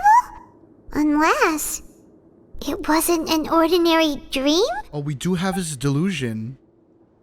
Yeah. Child's vision! So you had it with you this whole time? Maybe the vision connected Child's consciousness to yours! Whoa, maybe I can use his vision to see everything he experienced from his perspective? And our investigation has its first major breakthrough! Good thing you brought the vision with you here. So what did you see in the dream? Do you know where Child went? The dream was a little hazy, and I didn't see anything particularly useful. Huh. Okay. Well, hopefully it'll be a bit more helpful in the future. Yeah, hold that son of a bitch. What's more important now is that it's the start of another new day as prisoners. Let's do our best to earn more credit coupons. What's the plan for today? Let's go work in the production zone. Yeah, we ain't skipping work. Let's go. It's time to start working. Look who decided to show up. Get your butts in gear and get to work. Time's a-wasting. Yes, sir. Already on it. Good, here you go. Remember to give me the widget once you've finished processing it. Here you go, officer. I'm on speed. But after so many shifts, it seems we're really getting the hang of it now. Does seem to be getting easier. Hey there, fellow shift mates. I saw you finished your work, so I thought I'd come over and say hi. What do you want? Oh, hey there! We've seen you before. Your assigned workspace is really close, isn't it? That's right. The name's Rowan. This past few days, I couldn't help but notice the new faces working nearby. I guess we were destined to meet. I've been working here for almost 15 years. Even the foreman, Grainville, always calls me Chief. Whoa, you've been working here a long time, Chief. Hey, Chief. If there's anything you'd like to know, just ask me. I know the work here in the production zone better than the back of my hand. All right, Chief. We'll be sure to come to you first. I think I've got the work more or less down pat. We just haven't quite learned all the rules. Ooh, we got him. Did you just ask about the rules? Pretty sharp for newcomers. You've already heard about the rules, huh? Who'd you hear it from? I don't think you need to know that. Alright. Seeing as I'm the one who came over here, you're already calling me Chief. I guess I can tell you a little. Truth is, you two keep working like this, you might be putting yourselves in danger. Huh? Wait, there's even a rule about that? What would have happened if you never told us about this? Well, it's usually not that easy to break one on accident. If you work continuously in the production zone for 3 days, and if all you do besides eating and sleeping is just work, then something bad will happen during lunch on the 3rd day. What? Huh? Like what? Oh, don't scare Paimon! If I knew that, then I wouldn't be standing here talking to you, now would I? You mean, even you have never tried working 3 days like that before? There's actually a legend about this rule. They say that there was a worker who worked way harder than me. He was both efficient and eager on the job, and most other workers couldn't hold a candle to him. One time, he tried to test his limits and worked as long as he could, Then during lunch on the third day, he disappeared into thin air, as if he'd evaporated. Later, some people went and asked some of his past friends about him, but they said, never heard of the guy. What did the worker look like? Unfortunately, we were assigned different production zones. I never saw for myself what he looked like. Could have been child. Wait, are you thinking that it was... Thank you very much for the information. Oh? You... Listen, kid. This ain't the kind of thing you should be curious about. Let me tell you, you're better off forgetting about it and looking after yourself. Now I kind of regret ever telling you. Don't even worry about it, cuz. Yeah, I agree with Chief here. Do you really want to try? Nothing ventured, nothing gained. Alright, if you insist. What is this garbage? Ooh, it looks disgusting! Oh, Paimon misses your cooking now. What would you like to do this afternoon? Let's go work in the production zone. Let's just do 1 day of production zone work. Let's go! Credit coupons, here we come! Seems we had a productive day. Hope we can make even more progress tomorrow. Yes, sir. Maybe we can make some progress in our investigation today. What do you have planned for us? Let's see. While working the morning shift, apply for continuous working shifts with Grainville. Or choose complete the quest stage objective in certain quests to advance the story. May also be viewed from the quest menu. Oh, got it. Okay. Complete the following objectives during your time in the Fortress of Meriped to advance the story. So we already chose to go to the production zone in the morning and gather information. Good. We need to, while working the morning shift, apply for continuous working shifts with Grainville. Roger, roger. Let's go! Credit coupons, here we come! Look who decided to show up! Get your butts in gear and get to work. Time's a-wasting. If possible, I'd like to apply for 3 continuous working days. Oh? What's with suddenly wanting to work so hard? You need coupons that badly? I owe a guy. Sure! Let's just say we really want to test our limits. Nice! We did well today. Let's keep it up!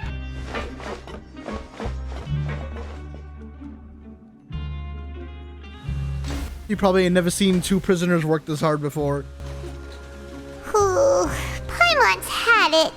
Who knew that processing these widgets would be so tiring? Let's go to lunch.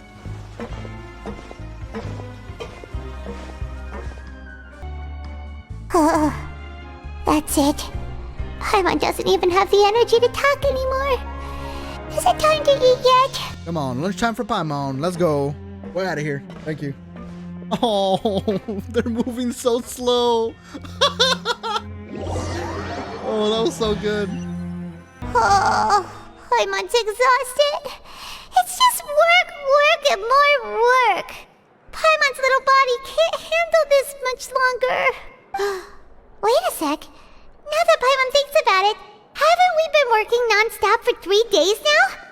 And now it's lunchtime! Bro, you're just realizing that now? Come on. Oh, Paimon feels a shiver going down her spine. What's going to happen? But it doesn't seem like anything's changed at all. And we made it to the coupon cafeteria safely. Are the so-called hidden rules only a rumor after all? Don't get your hopes up. Well, there's no use to just guessing all day. Paimon's stomach has been grumbling the whole time. Let's just eat already. Paimon wonders what we'll get today. Maybe we'll get the super lucky meal. Wait, what? What the fuck is that? What in the world is this? What's with Paimon's food? And yours is the same. Is this stuff meat? But it looks and feels so bizarre. What kind of chef would make food like this? That's not right. There's something wrong with this meat. Excuse me, chef? What do you think is going on? Is this the bad thing that Rowan was talking about? Someone went missing before, and now our meals have this strange meat. No, stop right there. Paimon gets what you mean, just don't say it. I mean... Hey, isn't that Woolsey over there? He must have made the food, right? So let's just ask him about the food and be done with it. Hey, Woolsey, have a moment? What is it? I'm about to go report the numbers for today's free meal, so you'd better make it quick. It's about the meat in our meals. Look, does it seem normal to you? The meat? Oh, that. Looks perfectly fine to me. Totally normal. You better hurry up and shout out. How could this be fun? Hey, don't leave! You barely even looked at it! Hey! Ugh, what should we do now? Wolsey wouldn't even give us the time of day. Is he trying to hide something? Yeah, looks like we have no other choice. Paimon was positively famished a minute ago, but now she's lost her appetite.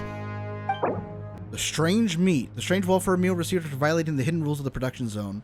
Interesting. What would you like to do this afternoon? What do I want to do this afternoon? Let's run some investigation. Investigate the clues we discovered. Okay, let's see if we can find any new lead. Like Scoob, we gotta go find some clues. Oh, hey, it's Sigwine? Sigwini? Sigwine. Well, hey, what you doing here? Siegewing? Aren't you supposed to be in the infirmary? What are you doing in the production zone? Hello, Traveler. Paimon. Everyone's usually busy around now, and we don't have any patients to look after in the infirmary. I thought I'd come here and enjoy the sight of everyone hard at work. Enjoy? What's there to enjoy here? It's really worth watching. I often stand here and observe everyone. Humans are just so interesting and adorable. I like to watch your expressions while you work. Are you talking about pets or people? Do you also happen to be a veterinarian as well as head nurse? Oh, I can see why you think that, but you shouldn't jump to conclusions. See, we Melazines are a different species, and we see the world very differently from humans. It's very easy for me to observe everyone's condition. All it takes is one look, and I can tell which workers are exhausted. Wait, Melazines can see that? Huh. That does sound useful for being a nurse. Yes, running around tending to everyone's health is very fulfilling. But I'd much prefer it if you're all happy and free from exhaustion and pain in the first place. Take care of your body and make sure you eat well. Always rest when you're tired from work and don't push yourself too hard. We'll definitely take care of ourselves. Thanks for the reminder. The supervisor, Sigwine. We often see Miss Sigwine observing the prisoners at work near the production zone. It seems like she can perceive the general state of a person's health just by looking at them. That's pretty nice. She can tell I have cancer just by staring at me. Hey, look! There's something here! Looks like a research notebook. That suspicious guy peeking into the infirmary just now. Are they a fan of Siegewing? He must have dropped this. Let Paimon read it real quick. The Melazine perceive the world very differently from humans. There are significant deviations. As a result, their sense of aesthetics and beauty is also very different from that of humans. This must be taken into consideration when giving gifts. Whoa, this all sounds pretty serious. He sure did his homework. We should thank him for the intel. And as for the notebook, let's take it. Oh, wonderful. I was worried that you'd be busy trying to earn reward coupons all the time, but it seems like you haven't neglected your investigation work after all. Paimon likes having more coupons, but no one wants to work all the time. Have you also been investigating the area, Lynette? No, I was just slacking off, and you happened to catch me. My brother is still obsessed with anything remotely related to the Forbidden Zone. But knowing him, it won't be long before we get more leads. Oh, before I forget, this is for you. Huh? Credit coupons? Why are you giving us these? I've been here longer than you. Coupons aren't a resource in particularly short supply. What is in short supply are interesting people to talk with. Aw, that's so nice of you, Lynette. We'll be sure to make good use of these coupons then. Thanks a bunch! Oh, yeah, I should. Oh, that's right. I need to go get clues about that strange meat that was in my lunch. Let's talk to Fitzroy. Fitzroy, my man. What you gotta say? Oh, hello. You two are the ones who were with His Grace. No need to be so nervous. Sorry, I couldn't help but think of His Grace once I saw you, and I... well, it's hard to say. Maybe I am. He's got a very overwhelming presence. It makes me feel like I'm just some insignificant little bug. Wait, seriously? Well, I'm always indecisive, and I tend to make a mess of things. It's like a reflex. I just instantly start to tense up the moment I see a smart and capable person like His Grace. Oh, he's just gay. Oh, I get it. You want to take his place. Oh, never mind. I thought he was gay. What? Please, don't say anything like that out loud. How could you possibly think something like that? Maybe... Rowan. Huh? Rowan? What are you doing here, Chief? I was injured a bit just now. Nothing major, I think I just pulled something. Little mishaps like this are unavoidable at work, you know? Huh. Paimon wouldn't have thought someone as experienced as the Chief would still get hurt on the job. I just knew you would say that. This is pretty embarrassing. Where's Siegewein when you need her anyway?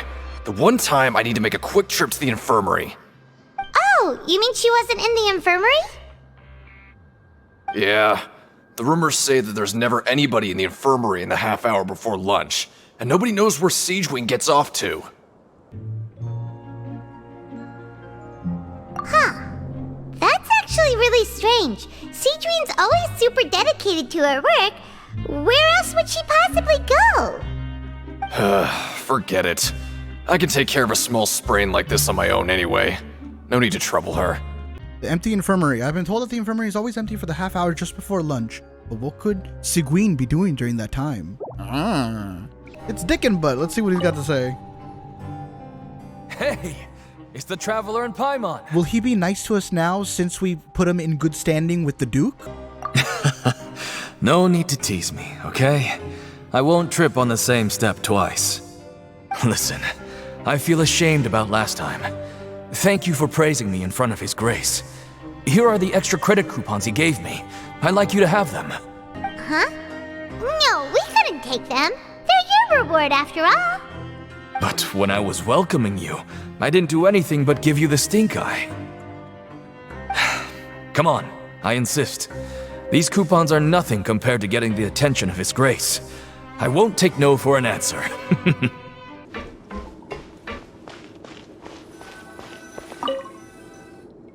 Oh, you want to stop investigating and go rest? Okay, you should rest up. We'll be back at it tomorrow. So after working a few days straight, we got some strange meat in our lunch. What was that all about? Has our investigation turned up anything useful recently? I think I got something, but unfortunately it's not related to child. Really? Then it looks like that part of the investigation has hit a dead end. Well, we'll keep searching for more clues tomorrow. Good night, Traveler. Good night, Paimon. The dawn of a new day. Paimon feels like we're getting used to life as convicts. Is that a good thing or a bad thing? What do you have planned for us? Alright. We completed our investigation chat. We need to choose to go to the Pinkerton Ring in the afternoon and gather information. Got it. So we're going... Oh, do we go to work or do we spend some credit? You know what? We're balling in credit coupons. Let's take the day off. Oh, never mind. I guess we're gonna go work never... It was the illusion of choice. We're really starting to get the hang of it. What would you like to do this afternoon? Knowing Child, he must have been there all the time. Oh, you must be the Traveler, huh? Sorry, mate, but competitors as strong as you are prohibited from participating. I don't make the rules, mind you, but I was given very specific instructions. Even convicts value their lives, don't they? I hope you can understand. But we have a game here that'll let you show off your strength, and you'll even earn some credit coupons in the process. What do you think? Interested? And if we lose the game, will it cost us credit coupons? Of course. That's the cruel reality facing every competitor in a place like the Pancration Ring. Well, let's give it a try. Great. Let me walk you through the rules. I don't need no rules. The targets in front of you will pop up one after another. You'll need to hit the targets in the same order that they popped up. Oh no. If you can complete a few rounds in a row with no mistakes, then you'll win credit coupons. But the second you mess up the order, you'll lose. Game over. The game costs 300 credit coupons to have it go. So, You up for it? Chat, I'm gonna need to really focus here. I'm bad at these kinds of games. I guess we're gonna do it. Thanks for your patronage, mate. Now, let the game begin. Okay, do your best to hit the targets, just like Colin said.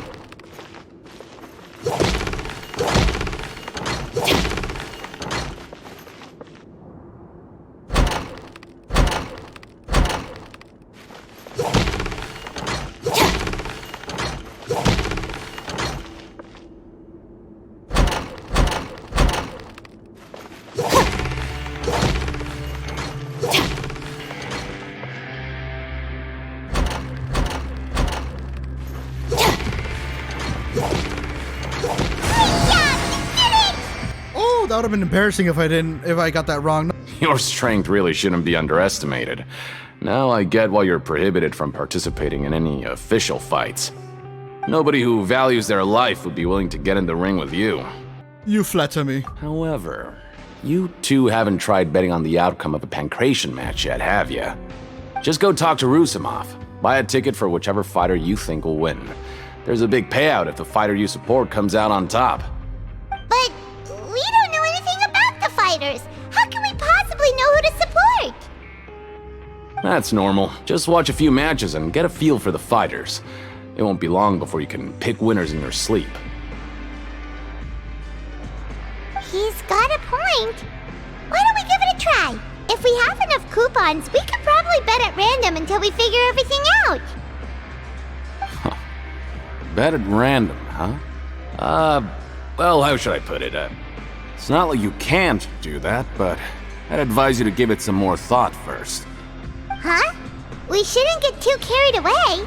What's the problem? Could it be that there's some sort of rule here? Somebody is gatekeeping. Somebody's gatekeeping. Mods, send him to the Shadow Realm. Never even picked a boxer before, and you already know about the rules? You're not just strong fighters. Seems you're pretty perceptive, too. Damn right. The hidden rules? That's what they're called, right? Might as well tell you about it, since you already know that much. Plus, I think you've got the potential to be one of my greatest customers. I think I can let you in a bid. Besides, I don't want to risk ever losing a customer like you.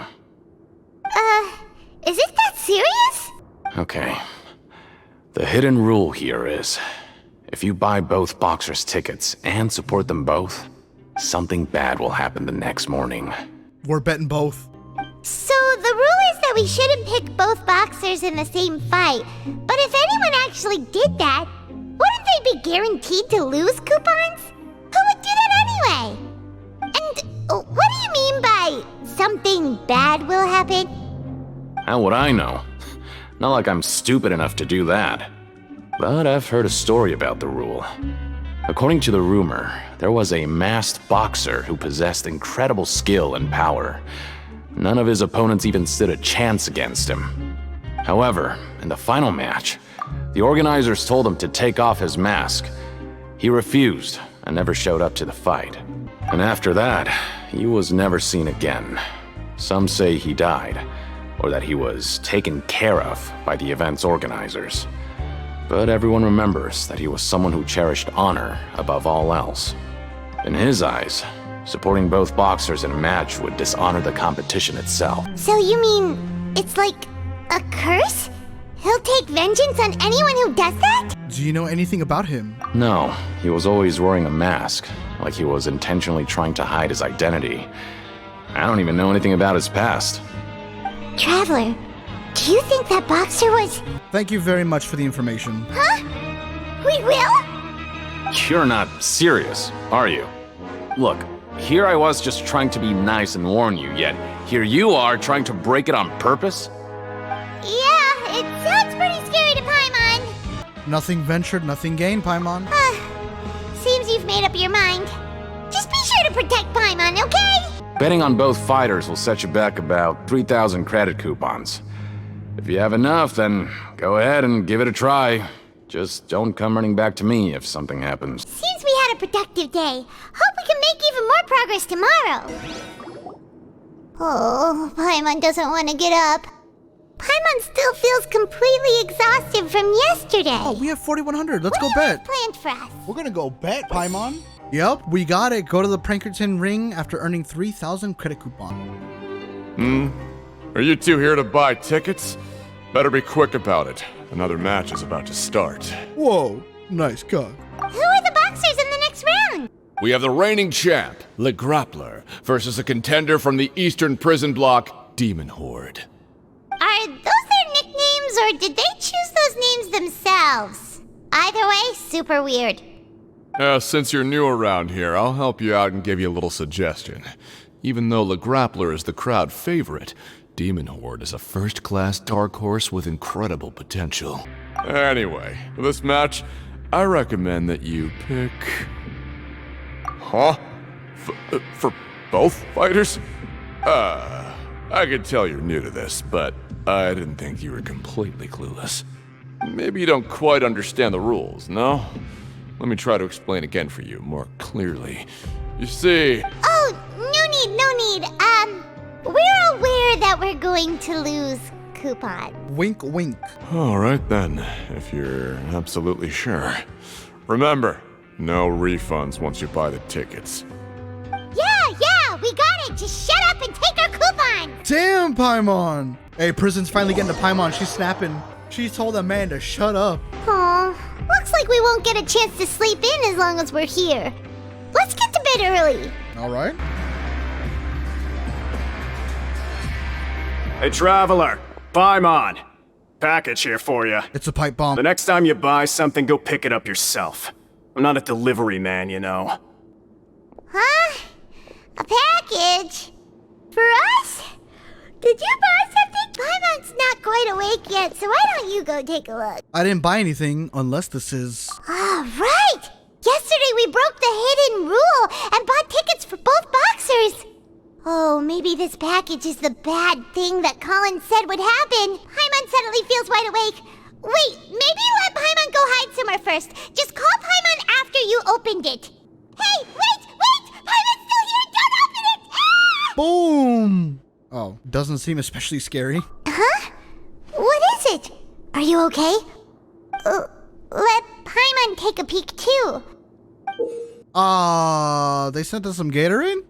Oh, it's just a small bottle. But the color of the liquid inside looks so wrong.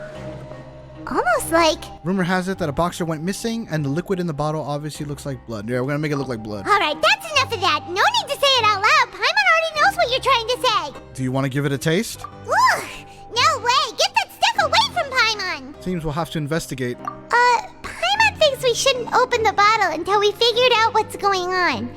Just trust Paimon on this one, okay? A strange blood-colored fluid. Alright. We ain't working this morning, so let's go ahead and go look for clues. Let's split up, gang, and look for clues. Who are you? We've never seen you before, and you don't look like a fellow convict. I'm not! Of course I'm not. Please, don't mistake me for a criminal. I'm a good, law-abiding citizen. Then what are you doing here? You sure seem anxious about something. I'm a promoter for Fontico, and I'm usually responsible for promoting our drink products.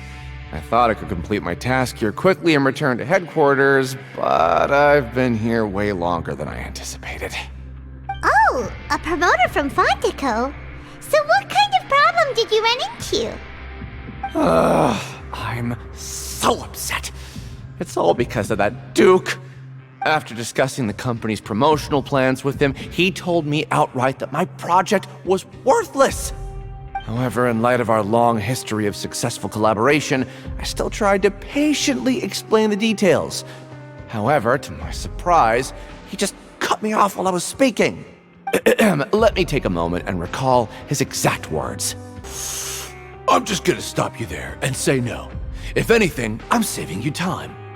It seems you don't fully understand the value of credit coupons here, nor do you understand the value of your own products. The former is because you are from the overworld. That's understandable, and I don't blame you for that. But as for the latter, only someone monumentally stupid, so breathtakingly stupid that they were completely ignorant of the value of credit coupons, despite living in the underworld, would ever possibly consider buying your drink. Let's just forget it. Anyway, That's how he rejected my proposal and asked me to come up with another solution with the condition that it doesn't cause any trouble for him. Can you believe that guy? Well, he is the head honcho here. Not much you can do about that. We met him too and could tell that he's the kind of guy that's hard to pin down. Fine. I know I should just let it go. I'm on his turf after all. His house, his rules. Okay, we got people dissatisfied with the Duke. I guess we could talk to Collins again. Let's see what he's got for us. Hey, I heard you crazy fools really did it. You bought tickets to support both fighters, didn't ya? Well, did anything happen? Well, the next day we received a mysterious package, but we still haven't made any sense of the contents. So it is real. You didn't become cursed or anything like that, did ya? Are you both still okay? Wait, are you sure that it's still you controlling your bodies right now?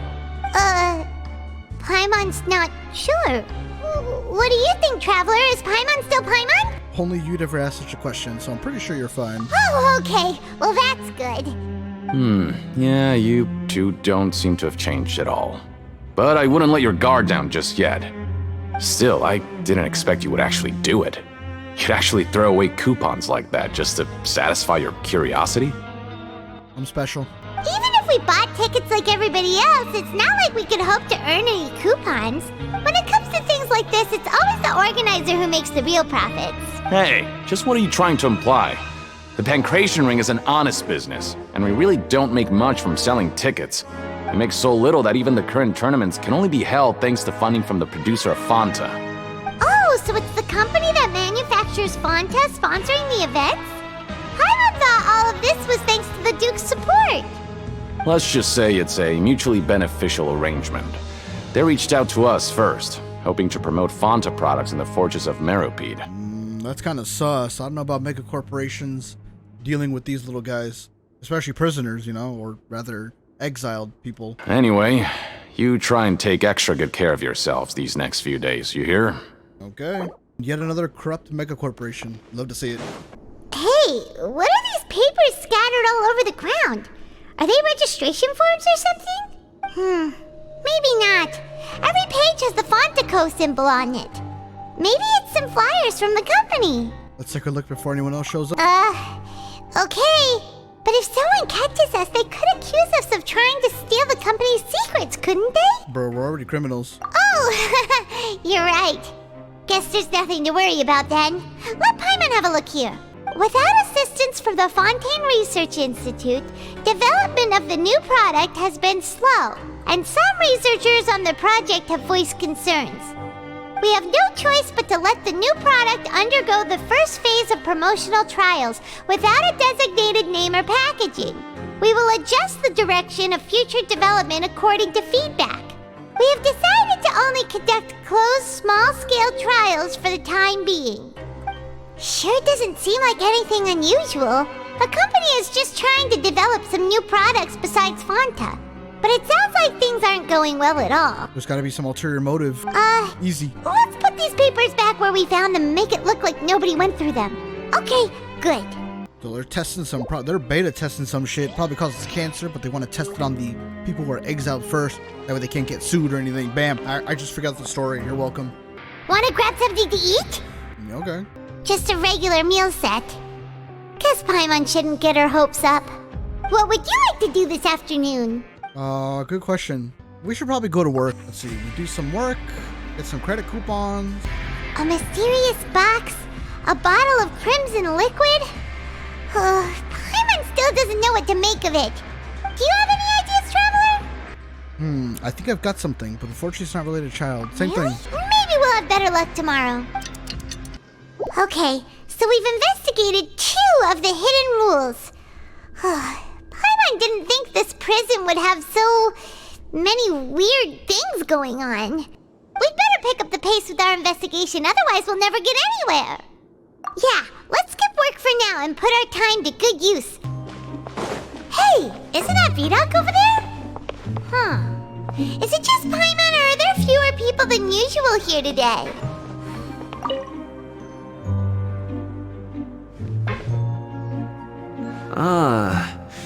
Seeing you at this time must mean you've already saved up a lot of credit coupons. Or at least enough to skip work. Seems you're getting into the swing of things around here. Impressive. Very impressive. So, now can you tell us about the hidden rules you know? If that's what you want to know, I guess you couldn't have come at a better time. Huh? What do you mean it's a good time? Leonid and those other pesky broke urchins have all gone to work in the production zone. I wouldn't want them listening in without paying up. We get it! Just tell us already! So, you know those pipes that make strange sounds? Don't ever, ever go near them at night. Even if you manage to avoid the guards, you might find something even more terrible there. Something even more terrible? Like what? A group of cannibals. Cannibals? In the Fortress of Meripede? Every month, they meet a few times in the dead of night. Rumor has it they might be connected to the people that have disappeared here. But what's even scarier is that they have a special proclivity.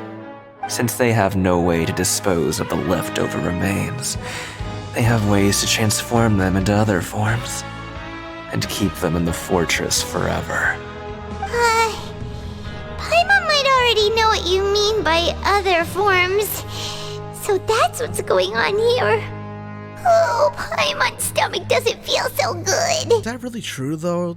Cannibals? You two look pretty skeptical. No matter, learning the truth behind dark secrets isn't necessarily a good thing. I've got things to do too. I suggest you just act like I never told you anything. Traveler, can we just trust him on this one? Oh, Paimon doesn't want her blood and flesh entombed here for all eternity? Even if it's true, do you really think cannibals could take me in a fight? Oh, so that's how you see the situation. Huh. You know, Paimon does feel a little better about it now. Alright, let's get ready to investigate another hidden rule. We go to the pipes in the middle of the night. When will all the secrets end? Vidok isn't here, but the guys who went to work in the morning are back. Let's go ask them! Just stay away from me. What? What are you saying? You shouldn't go around saying stuff like that. Oh, okay, nobody want to talk about it then. Oh, okay, shit. What are you talking about? Listen, you should keep your nose out of other people's business. Their attitude sure is suspicious. Like they're trying to avoid us. They're cannibals. Could they be connected to the cannibals? But if they're being so obvious about acting weirdly, do you think they might just be trying to lure us in? Oh, this is all getting way too creepy for Paimon. Let's approach her from a different angle. So you mean we still need to investigate some more? Okay, if you say so. Hello, Fielding. What do you want? Criminals like you ought to be working right now. Catch my drift. We just want to ask you a simple question. Have you ever discovered anything odd during your nighttime patrols? Why are you asking about something like that? Whatever happens at night isn't your concern. All you need to worry about is getting enough sleep. Well... You see, sometimes we hear strange noises at night. Right! We've heard it happens a few times every month. Paimon has sensitive ears, so it makes it hard to sleep. Really? I see. But it's not like I'm on duty every night. And now that you mention it, I recall my colleagues talking about something like that before. They say that strange things tend to happen at night on pipe cleaning days. Lots of us don't willingly take those shifts. So, what happens at night on pipe cleaning days? And they just conduct regular cleaning of the fortress's drainage facilities. There are 3 pipe cleaning days per month, and it just so happens that today is one of the scheduled days. You can try to confirm the sounds tonight if you want, and if they're real, then I can report the issue to my superiors for you. Oh, okay. Then we'll keep both ears out tonight. And if that's all, then I'll be leaving now. I advise you not to try anything funny, though. Even if I'm not on duty tonight, someone will still be watching you. Don't worry, we don't want any time added to our sentences. Oh, he left. So what do you think about the pipe cleaning days he mentioned? Those might be the days when the cannibals are active. Think about it. That's when they can get rid of those extra, like, parts. Right. Both are a possibility. But Fielding did say that tonight is a cleaning night. No reason not to find out the truth for ourselves. Paimon knew you would say that. Alright, sounds like we'll be up all night tonight then. Paimon just hopes the guards don't catch us. We're gonna have to be sneaky. Oh, Paimon's so tired. But we can't sleep yet. They'll be cleaning the pipes tonight, so it's the perfect chance for us to investigate. We just need to wait until everyone else has fallen asleep. Whatever.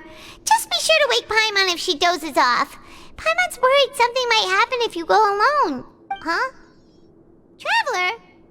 Did you fall asleep already?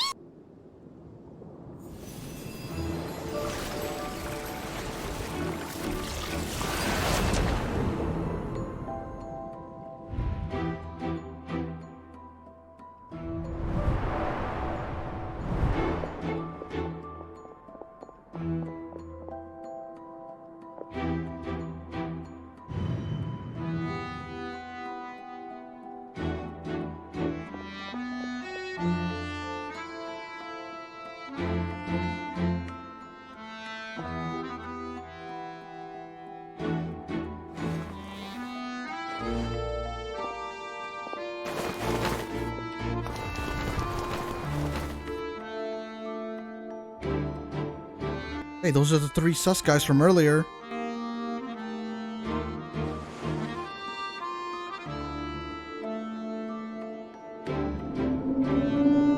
Something is calling me. I have to go.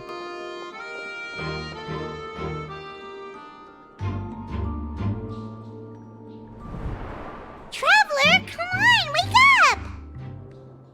Interesting vision. I saw Child in my dream again. Oh, it looked like you were just peacefully sleeping to Paimon.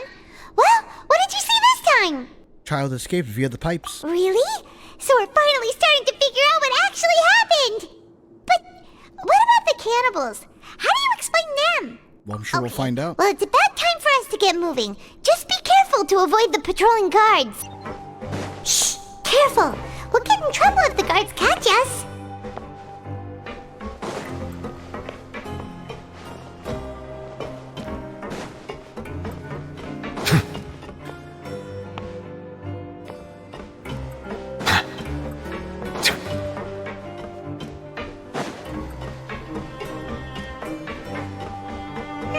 This should be the place.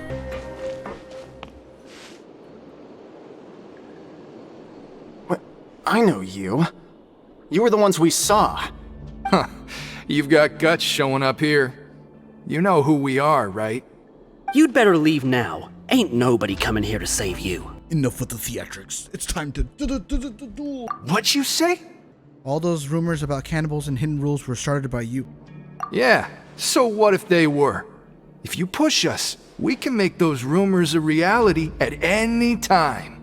Hey, what's the point of all those rumors anyway? What exactly are you trying to do? I don't have to tell you anything. If you turn around, go back to the dormitories and act like you never saw anything, then I'll pretend that you never showed up here. Yeah, scram. Nothing worth seeing here. There's something calling me. Huh? What did you say? Isn't that exactly what Boss said when he left? Hey, do you know our boss? One of Shinshai's Fatui Harbingers. Oh, we had no idea our boss was such a big deal. He always kept his identity a secret. So, did he have you come here to find us? Oh, so you're Child's crew here? Seems like he had no problem fitting in. I'm a friend of his. We're the only ones who heard him say those words when he left that night. So unless he somehow told you those exact same words after that... All right. I guess that's proof enough for me. I believe you. Wow, those dreams of yours sure come in handy. We gave him the business for a while and would always give him a hard time when he first came to the fortress of Meripede. But here in the fortress, the strong will always earn respect. He was working the longest hours and racking up wins in the Pancration Ring. You could always see how amazing he was, even when he was teaching us a lesson. So eventually, we all decided to follow him. But one day, he suddenly told us that he had to find a way to escape this place, no matter the cost. He said it was because he heard that call again. And as his crew, if the boss wants something, then it's our job to get it done. So, we got to work and used the hidden rules that were here to make up and spread the rumor about the cannibal rule. We just wanted to give him a better chance of escaping on a night after the pipes had been cleaned. Oh, thanks to your rumor, nobody would want to come anywhere near here, prisoner or guard. Wow, it sure is easy to exploit people's fear of the unknown. But has a child already escaped? Why are you all still coming here after pipe cleaning day? Are they waiting for him to come back? Because as far as we know, the pipe he went into isn't actually an exit. It should be a dead end. It leads to an abandoned factory area, and even if there were a way to escape from there into the sea, we're still way too deep. No one could ever reach the surface alive. But Boss still insisted on going in. It's like he was obsessed about it. So we told him that we'd pretend as if he never existed while he was gone, and that if he wanted to come back, he should wait for nighttime on a pipe cleaning day. That way, we could meet him here and help cover the whole thing up. So you come and wait here through the night a few times a month just because of that promise? Yeah, but it's been so long now. We already know in our hearts that he must have managed to escape somehow. Is it also possible that something unfortunate happened to him?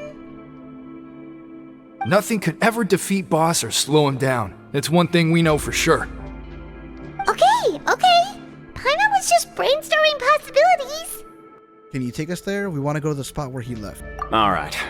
Keep quiet and follow us. Thank you. The way up from here has been sealed off. It's impossible to get through. Boss left by going down from here. It wasn't full of water at the time. Later, we came back hoping to have a look. That's when we found out it had been completely flooded. It's impossible to navigate unless you're an extremely skilled diver. Do you think Child got trapped by the water? Not likely. We all know that Boss was an incredible swimmer. I know a good diver. Really? Then have him come investigate, pronto. Just be sure to tell us if you get any news about Boss. It's getting late. We should leave before the guards come this way. Yeah, we learned a lot about what happened to Child here. Let's get going! We finally learned some key information.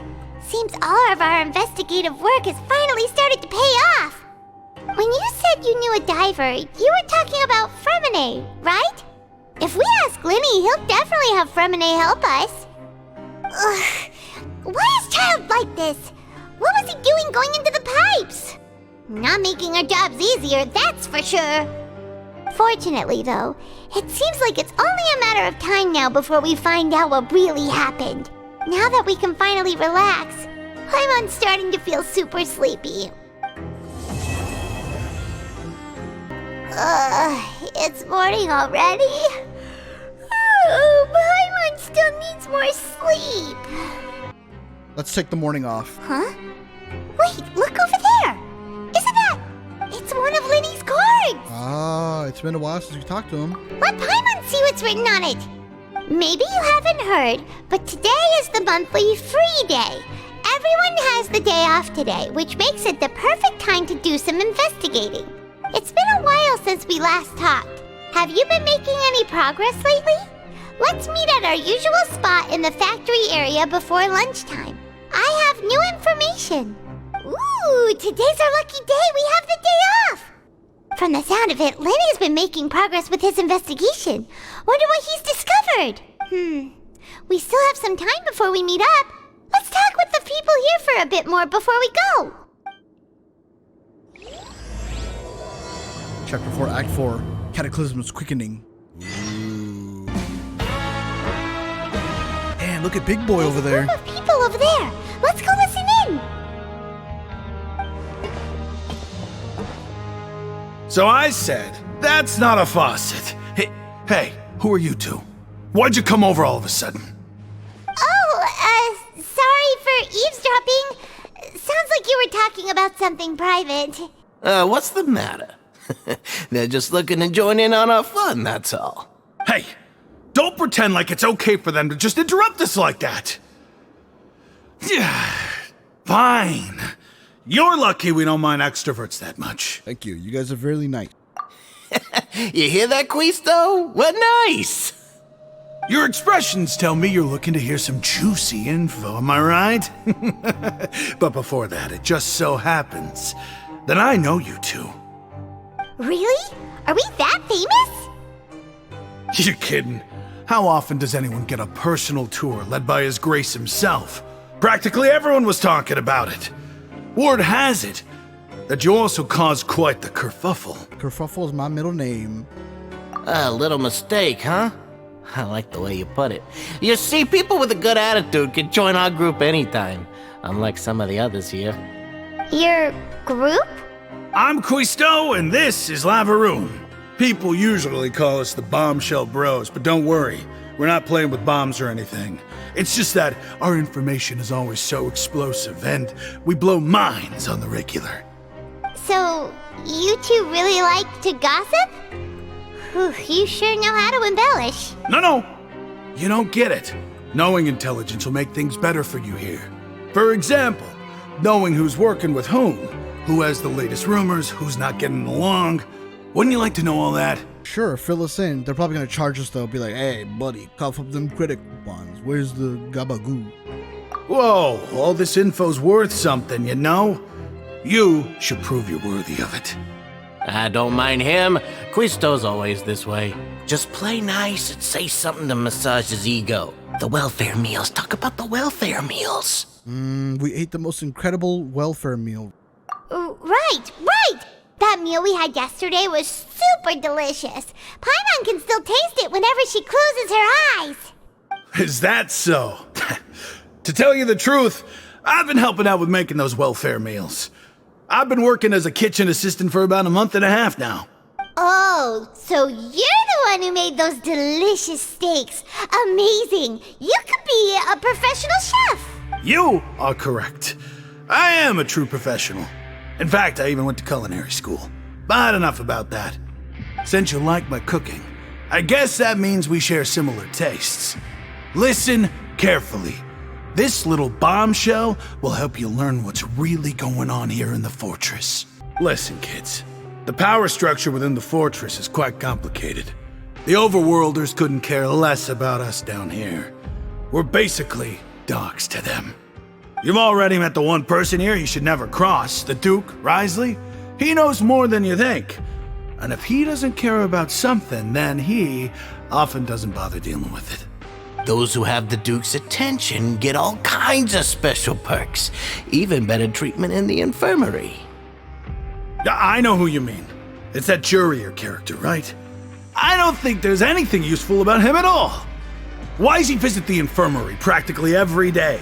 Is it normal for anyone to be going in and out of there so often? If you ask me, he's just faking it to get out of work.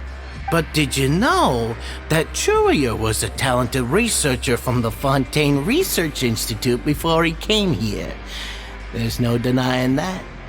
I don't care if he was a researcher that could turn dirt into Mora. Once you're in the fortress of Meripede, you're just another inmate like everybody else. Interesting. A person named Jurio frequents the infirmary.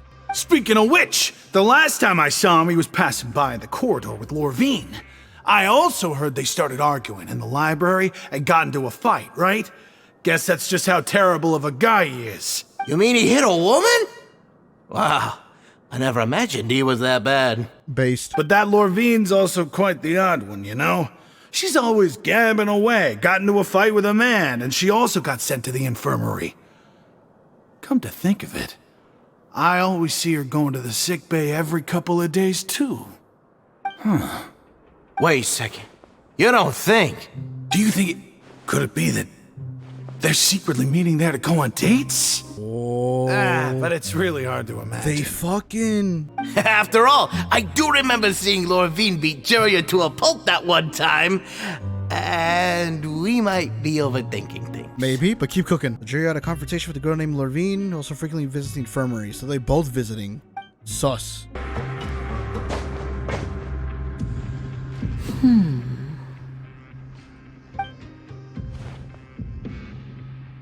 Huh?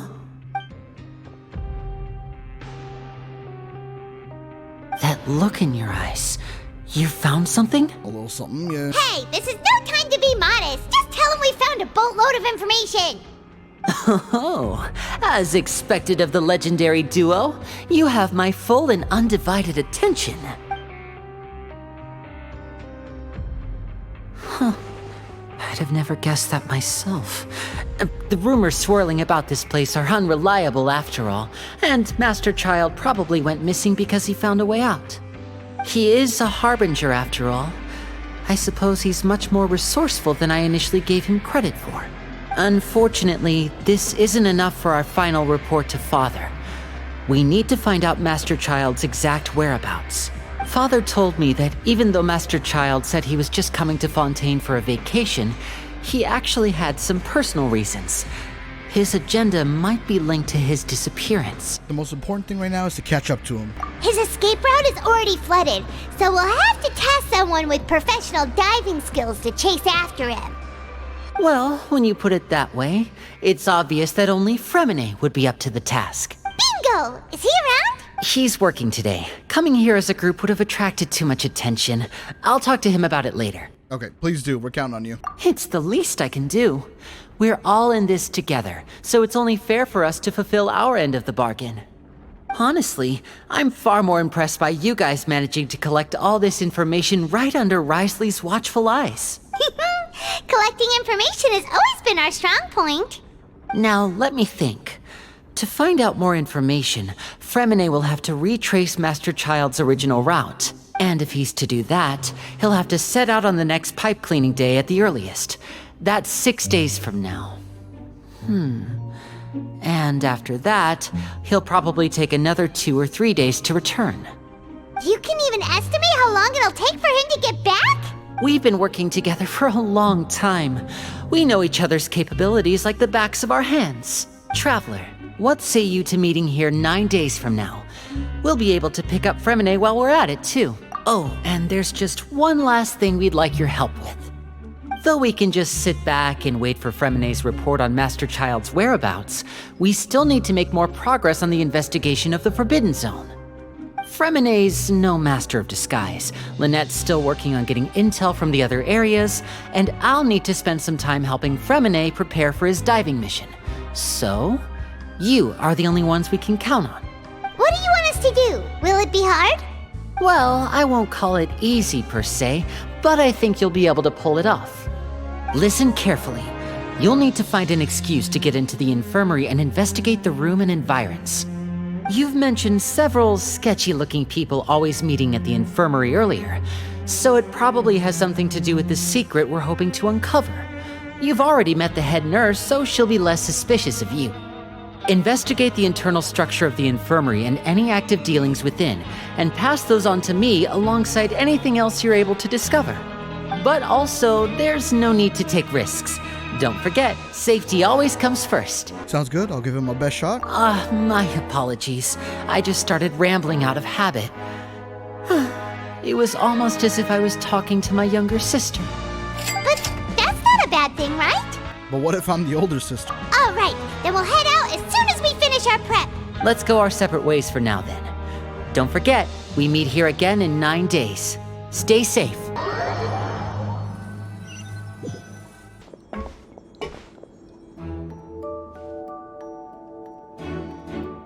Hey, stay here for now. Paimon will take a peek. There seem to be several people inside. Let's eavesdrop first.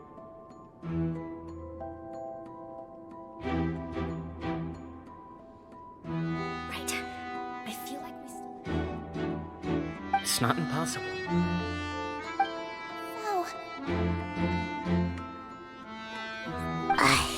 It's a bit hard to understand them from here, so why don't we just try to talk to them in person?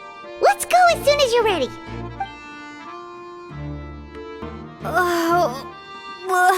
Okay, we made ourselves sick. We're going in now. Someone, please help! She's sick!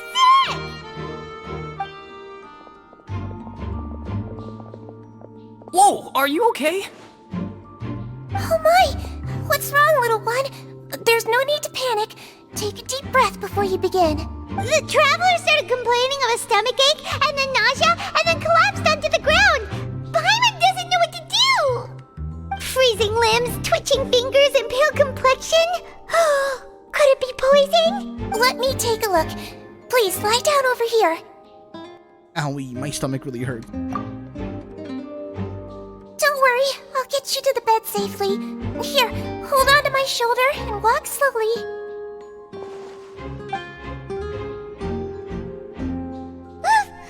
You can do it, traveler! Don't apologize. You're sick after all. Now, please relax. I'm just going to do a preliminary checkup on you. I see now. You're gonna see right through our My fakeness. checkup has confirmed that she's not in any mortal danger. That's our worst fear out of the way. Eh? Oh, that's good. But I'll continue my diagnosis of the patient now. Please, relax and take a deep breath. You take my temperature? Don't sense serious damage to your organs either. Does it hurt when I press here? It's not too bad. And here? Oof, that hurt a little. But based on my initial checkup, there shouldn't be a problem here.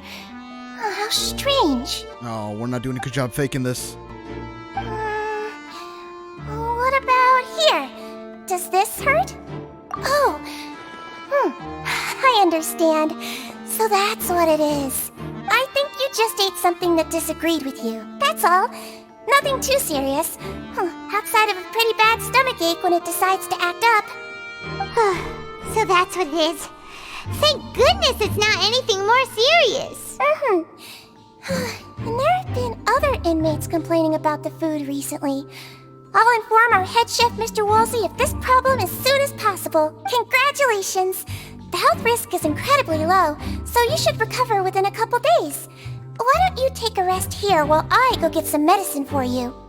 Miss Levine, I'll have to trouble you to help me look after this new patient while I'm gone. Very well. That was like instantaneous, rapid medical assistance. We need that kind of coverage here in the States. What the hell? So how are you feeling now? Bad. Cancer. Still not great. Her stomach ache's really bad. She was stumbling about the whole way here, so Paimon's really worried. If Miss Sijuin says it's not a serious problem, then there's no need to worry. She's the best medic we've got down here. But it also looks like she's the only medic you've got down here. Well, that's true. What do you mean, that's true? That's really misrepresenting the situation. Of course I can't speak for the whole fortress, but it's not like everyone imprisoned here is useless, you know? Though they may have committed crimes and gotten locked up here as a result, they still know a thing or two about medicine, and they help Miss Sijuin take care of the sick and injured. Yeah, you're right. But did you have to lecture me about it in front of another patient? Aren't you a patient too? Where did all your energy come from? That's correct. Sorry, I got a bit ahead of myself. Are you two also sick? We've been sick a while. I come back every once in a while for checkups, and to pick up the medicines Miss Sijuin prescribes for us. That's just the nature of chronic illnesses. As for her... you could say she fancies herself as Miss Sijuin's capable helper because she learned a bit of medical knowledge ages ago. Please watch your mouth, Mr. Jurier. Don't forget that you are the primary reason I have frequent heart palpitations. Hey, don't start arguing now! Please, keep it civil at least! Let's see, they have a pretty terrible relationship. Only ran into each other because they came to pick up their meds at the same time. Yep. That's the only reason they speak to each other. Nothing too suspicious. But outside the two of them, there's nothing suspicious. All the files on the table appear to be patient records. While there's a box, I can't check it right now. Hey! There's no need to fight! Everyone will be released someday, so there's no need to argue over silly things like this! We have to vent. But... Release. It's way too early for us to even think about that. And who the heck knows if we'd even be able to continue our previous lives? Please allow me to end this boring and useless conversation. Oh, and Mr. Jurier, I don't want to see your face here again anytime soon. And same to you, Miss Lorvine. Anyway, that was more than enough rest for me, so I'm going to get out of this excessively noisy place. See you later, everyone. Like Ricky and Jenny arguing. He just slowly walked off? Like that? That's just what he's like. I'm sorry you had to see all of that. I'm Lorvine, and that's... Well, his name is Jurier, but I hope you'll never have cause to remember his name. You really can't stand him, huh? I mean, can you blame me? Who would like someone who is as arrogant and obsessed with weird research topics as he is? But there's no need to keep dwelling on him. I'll accompany you two for a while. Miss Seashween should be back soon, and I'm sure you'll feel better as soon as you've had some of her medicine. Thank you for looking after me. No, it's nothing. I'm back! Did you rest like you promised? I've just been sitting here, so yeah. Thank you for getting our medicine, Miss Seashween. Did you all cooperate with your bed rest? I trust that nobody got up to walk around. Good. Here, this should be 2 days' worth of medicine for you. Take 1 pill now, and then continue your bed rest. Roger, roger. Then I'll also be on my way now. I hope you feel better soon, too. Thanks. See ya! I'm going to fill out your medical record now. You're widely known as the Traveler, right? I just want to double-check a few details, if that's all right with you. Those two made quite the commotion just now, so why don't we let the Traveler rest? Paimon can answer the questions instead. So her primary symptoms are abdominal pain, with secondary symptoms of nausea. Is there anything else? That's it. All right then. Is there anything we should know besides to take the meds? No, her base constitution is quite good, so I'm sure she'll recover quite quickly after taking the medicine. Please, make sure to stick to bland or less stimulating foods, and don't stay up too late at night. Got it. Paimon will hold the Traveler to that for sure. How do you feel? You slept for a really long time, but we never left. Well, now you can go back without a worry in the world. Remember to take your meds regularly, and remember bland foods. Thank you, Miss Seashween. Paimon talked with Seashween the entire time you were asleep. She seems like she's just a sincere nurse, and Paimon didn't notice anything unusual in the room. Are you sure we're not going off track with the infirmary? Are we really off track though? There's still a few weird things about the place. The movable hatch. And were they really talking about meds before we walked in? Ooh, they could be putting on a show. Alright, Paimon, hear me out. Let me cook. Whoa! You really are super thorough. All those tiny little suspicious things that Paimon didn't even pick up on. We've got to give the info to Linny. We gotta check that hatch too. Over the next few days, you and Paimon work your stations. During your shifts, however, you manage to find opportunities to write keywords relating to your suspicions on a piece of paper. Today's the day! Let's go meet up with Linny! Did you two run into any trouble over the past few days? No, we just worked our shifts according to the schedule. Nothing weird happened. That's good. That means you didn't raise any suspicions when you infiltrated the infirmary. We've taken a look at the slip you've sent. Fremine successfully left the grounds via the pipes 2 days ago, and as of last night, Lynette has also infiltrated the infirmary after faking an illness. Wait, why is she getting involved as well? You already went above and beyond when you scoped out the infirmary. To put it more bluntly, even if we were to view that as something you did in exchange for Fremine's help, you've already done more than enough. Infiltrating a guarded stronghold is a different kind of job from a one-off investigation. We want to avoid using the same faces over and over and reduce the amount of suspicion that will fall on any given person. Lynette also felt like you have already taken the first step for us, so she should be the one to finish the job. So that's what Lynette thinks. Oh, Paimon hopes everything's going well for her. I'm not opposed to helping. Perhaps that's true. You are both very good people, and we've come to appreciate that more than anyone else. Unfortunately, there's still one thing that could get between us, lest you've forgotten. The matter of our respective loyalties. You've mentioned before that you've had some run-ins with the Fatui. I can understand that feeling, so I assume you're just helping us out of the kindness of your hearts? Well, everyone could use some more friends. We'll be counting on you to help us in the future, too! Since I see you as friends, then it's even more important for us to protect you from any peril. Fremine and Lynette feel the same way. Glad to hear it. Then, let's go check on Lynette before Fremine returns. If everything went well, then she should be wrapping up her investigation right about now. Is now really a good time to go over?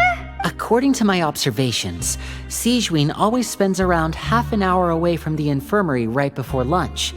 Lynette knows this as well, so this should be a good time to meet up with her. That's true, that's true.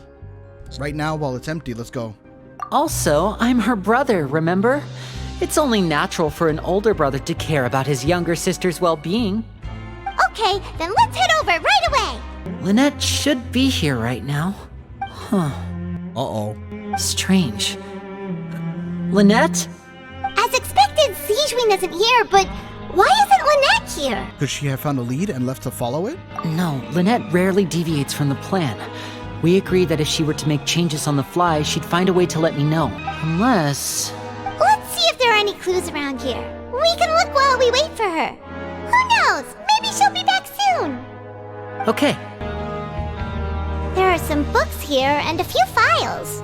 They all look like medical records. Advanced nursing, how to raise the spirit of your patients, a quick guide to the psychology of emotions, and the meaning of laughter. These sure are some interesting books. Who knew Sigewinne would be interested in these kinds of things?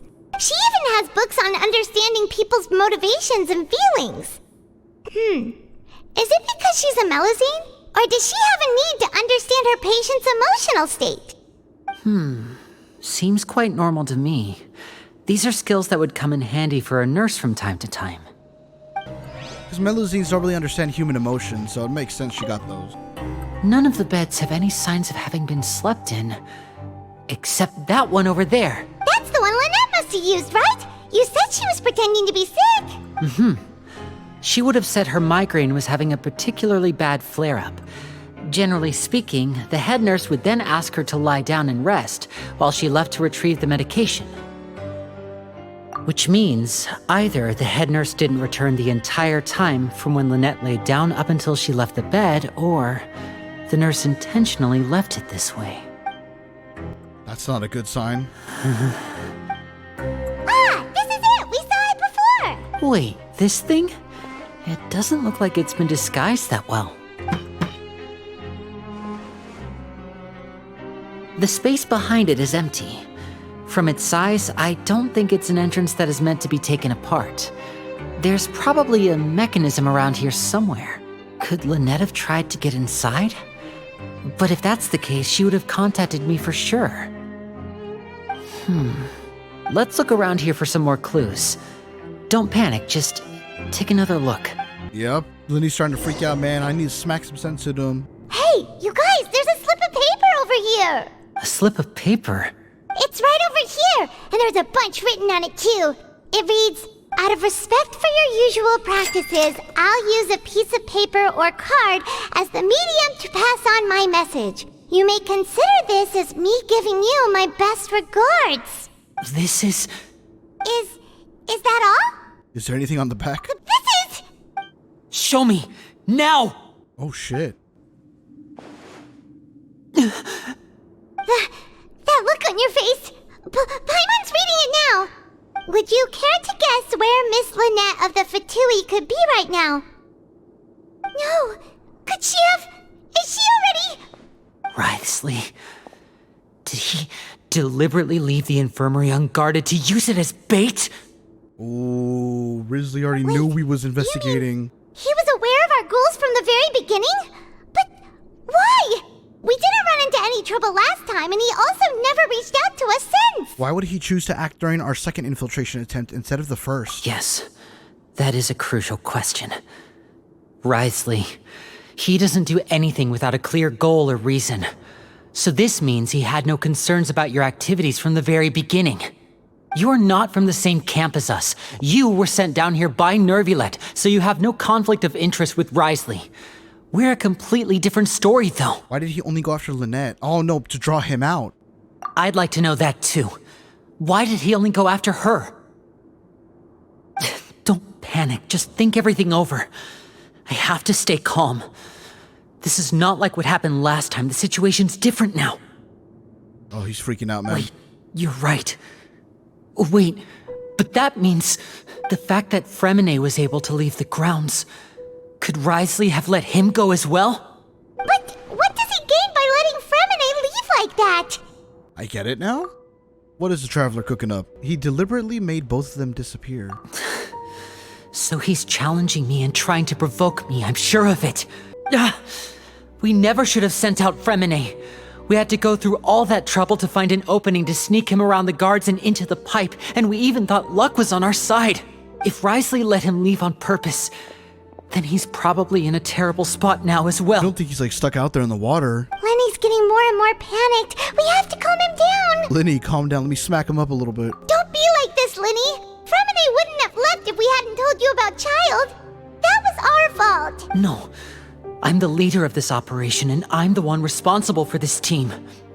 I was the one who failed to protect them. I'll go talk to Risley. Hey, don't be reckless! Traveler, please talk some sense into him. I simply cannot allow Lynette to be abducted again.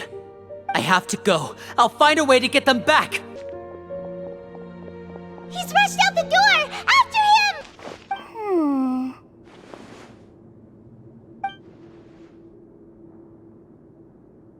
Right.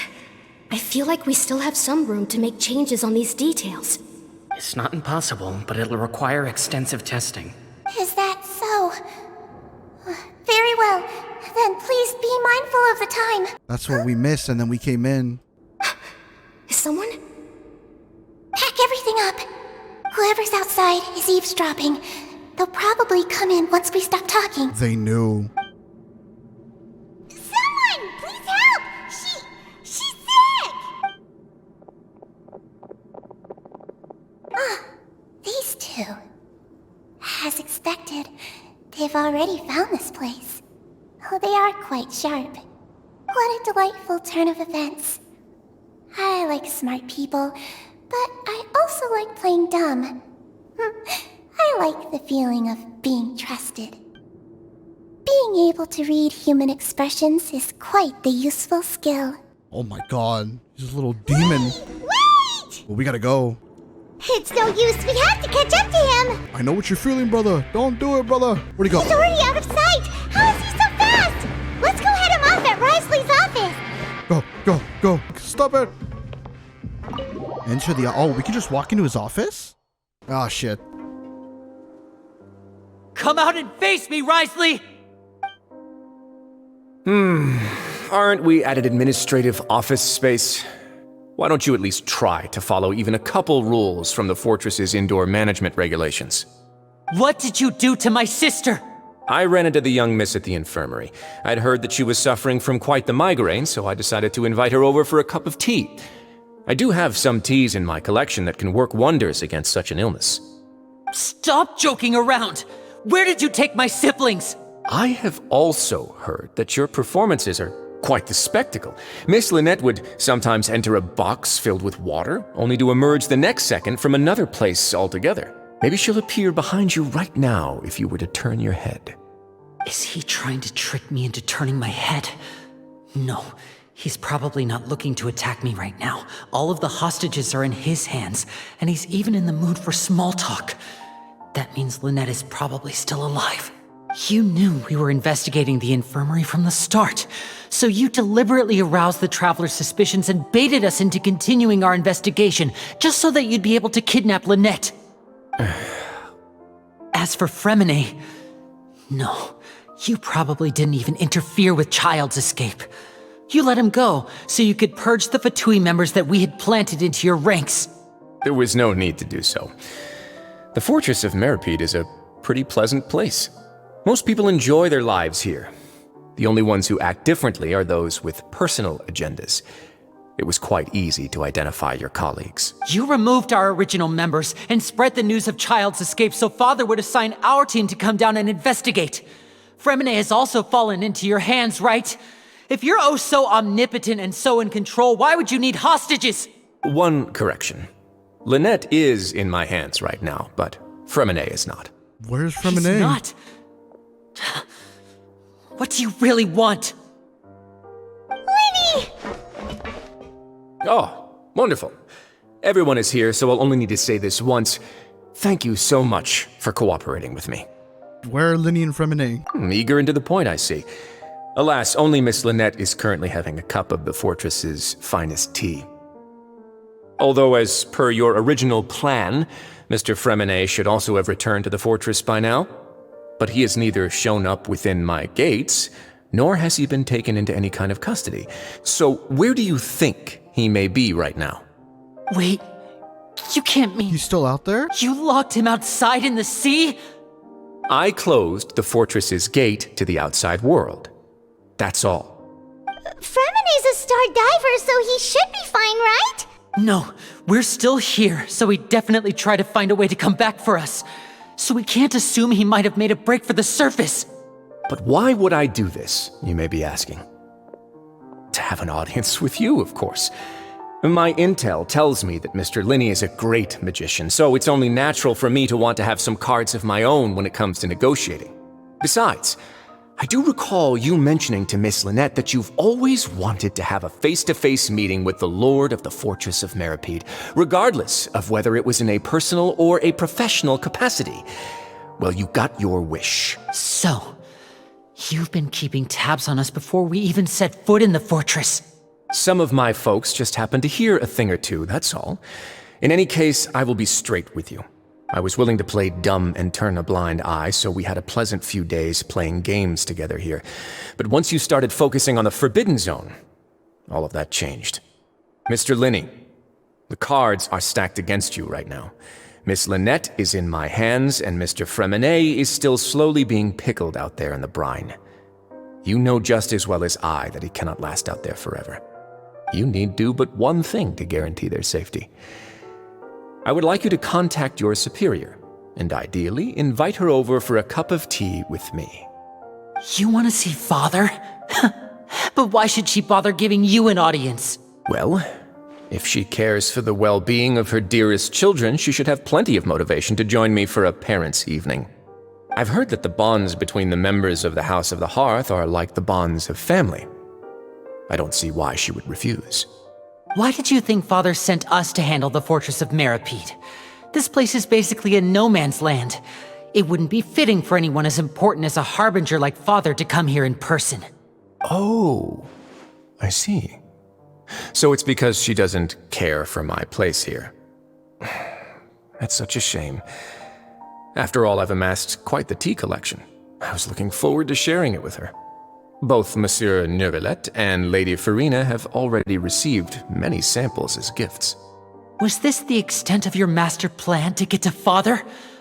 No matter how much pressure you may put on me, I won't allow you to use us to blackmail her. You people really are difficult to get along with. All I'm asking for is a face-to-face conversation. Does she truly have no interest in the fortress's secret? Mr. Linney, you have one last chance to invite your father here. If you refuse... Lenny! Why do you have to do this? Instead of asking why I'm doing this, why don't you try to see things from my perspective for a second? From the very beginning, the Fatui has been actively infiltrating my fortress. I gave you a warning by cutting off the first few operatives I found, but that only caused you to double down. Had you given up on the fortress then and there, I'd have no reason to want to talk. Mr. Fremine left the fortress on his own, and Miss Lynette tried to pry out my secrets right in front of me. No matter how you look at it, the responsibility for this falls on you. I shouldn't ask Father to do anything because of us. Yeah, but we're kind of fucked right now. 5. Wait, 2. 1. Time's up.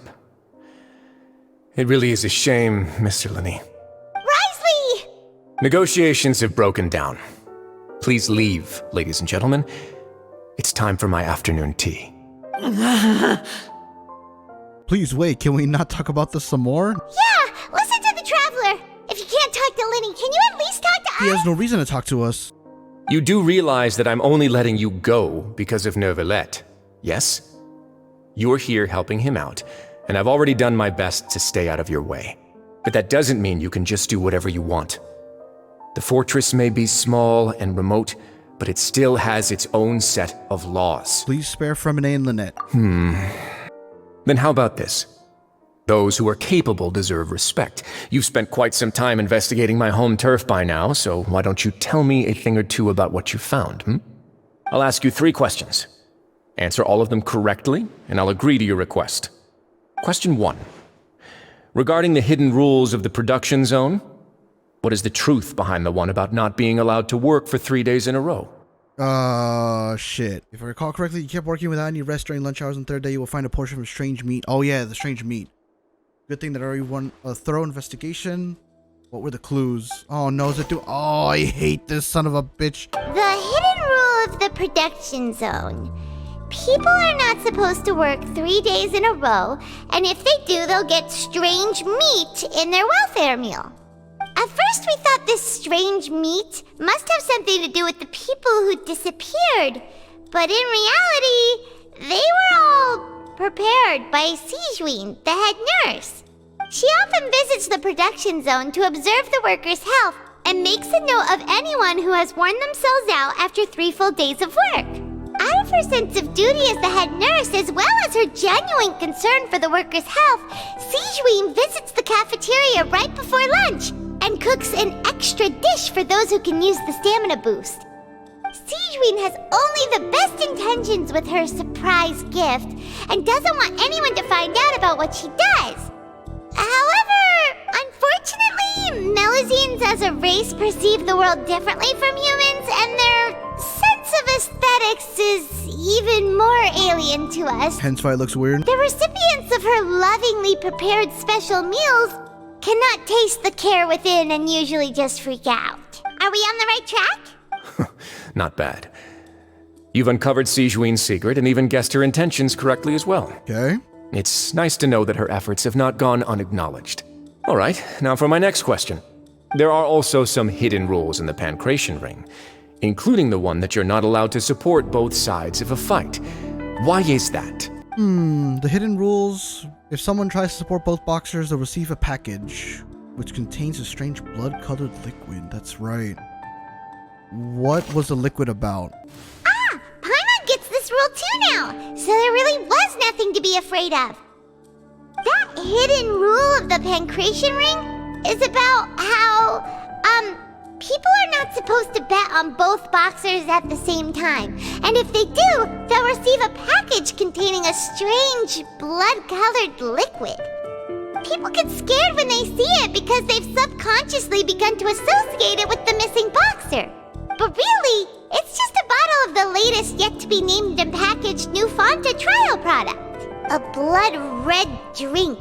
It's no wonder even Fanta's own staff were questioning the company's decision-making. The company, facing backlash from its own staff, decided to try to trial the product on a smaller scale to see how it might be received by customers.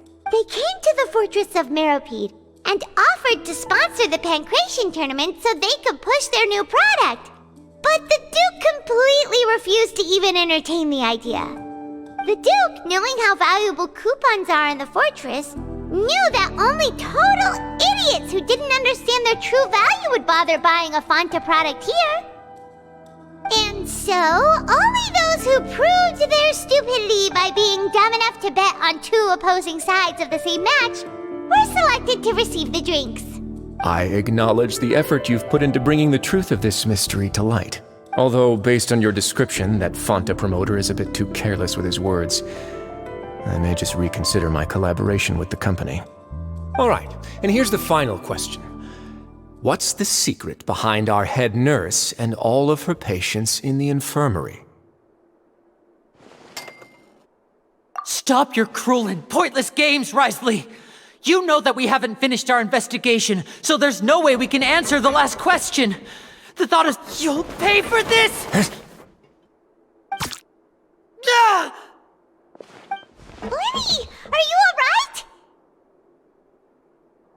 Oh, close one. I owe you, Sigewin. That was a fantastic shot. It was nothing, Your Grace. And she's strapped. Sigewin? Though this gun may look like a toy, it's actually fully functional. as I just demonstrated. She just shot the motherfucker. Wayne. You. Are you his accomplice in all this? What the hell? Not at all. I am merely a resident of the fortress, and thus protecting it is my duty. When Monsieur Nervulet asked me to come here, he told me that my job would be to take care of the well-being of everyone here. I am merely discharging my duties.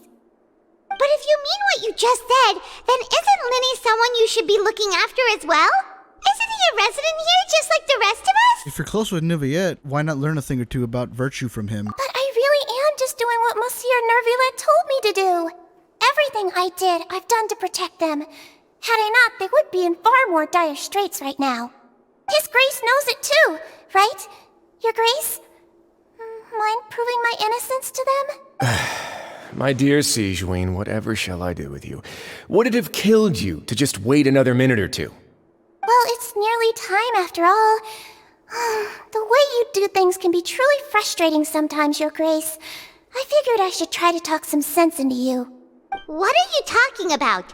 What time? Take me if you want. But let them go. How touching. Can you just give me one more minute? Don't be like that, Your Grace. All right, everyone, calm down. 2 more visitors will be arriving any time now. Who else? I'll go get a cup of tea. Miss Sigewinne, I leave Miss Lynette in your care. You... What are you doing? I believe I hear footsteps. Who could be coming at the door now? Who? Oh, shit. Some space, please. Ah, Miss Clarande. My door. Fremine! Fremine! What's going on? What is Clarande doing here? Work. Oh, shit. I'm sorry about shooting you, Mr. Linny. The tranquilizing effect will begin to wear off soon. Please take it easy in the meantime, though. What happened to Fremine? Wasn't he diving just outside of the fortress? Why is he looking like this? These symptoms, it can't be. What is it? A flushed face, an accelerated pulse. He must have consumed primordial seawater. Oh, no. What did you say? Please, make some space. I'll need to give Mr. Fremine a more thorough checkup. Your Grace, I'll leave the rest to you. I'll talk to Clarande while you get Fremine to where he needs to be. Everything else can wait. Yo, we need a... What the we gotta understand the situation here. How is he? These symptoms are probably caused by an acute ingestion of a large amount of primordial seawater. Still, his condition is not critical. Of course, it would be best if he stayed for further observation. Let's leave him here for now, and move him to the infirmary once he's recovered a bit more.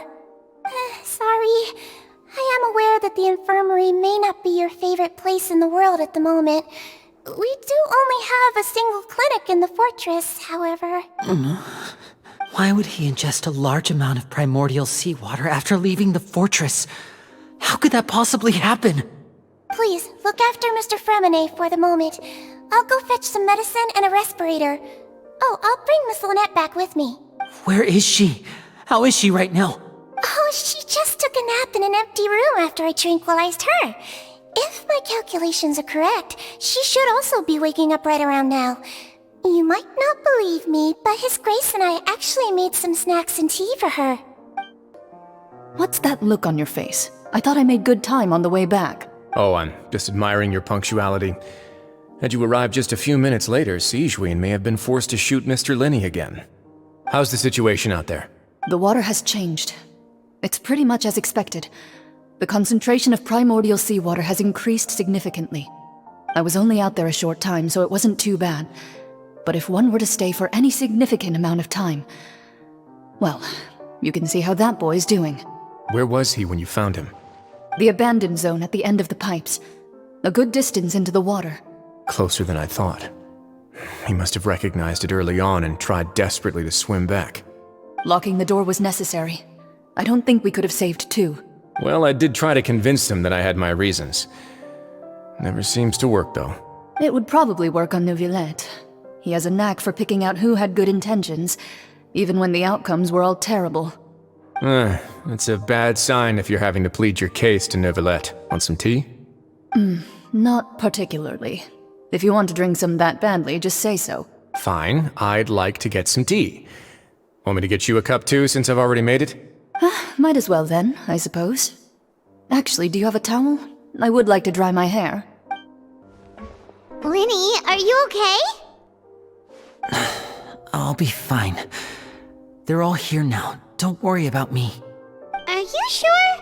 You don't look alright. My hands and feet are still a bit weak, but that's probably just the residual effects of the tranquilizer shot. I'm back, everyone. Lenny! Oh, Traveler, Paimon, you're here too. Fremine? Is he... dead? He'll be fine. But for now, please help me lift him up. Lily and Lynette immediately come to lift Fremine up. With their help, Fremine also manages to swallow a dose of something. I couldn't read. Okay, he's awake. What's up, fool? Oh, he's back out. His breathing's beginning to slow down. Give me a hand and help me get him to the infirmary. Yeah, I'll take him from this side. Lynette, together? On it. Traveler, you seem pretty worried about him. Want to come with us? The Duke and Clarande are gone. They probably went to get some tea. The Duke will explain the truth in just a bit. Miss Clarande will need a break, since she only just returned from rescuing Fremine out of the sea. Okay, go back to the infirmary. Infirmary. Damn.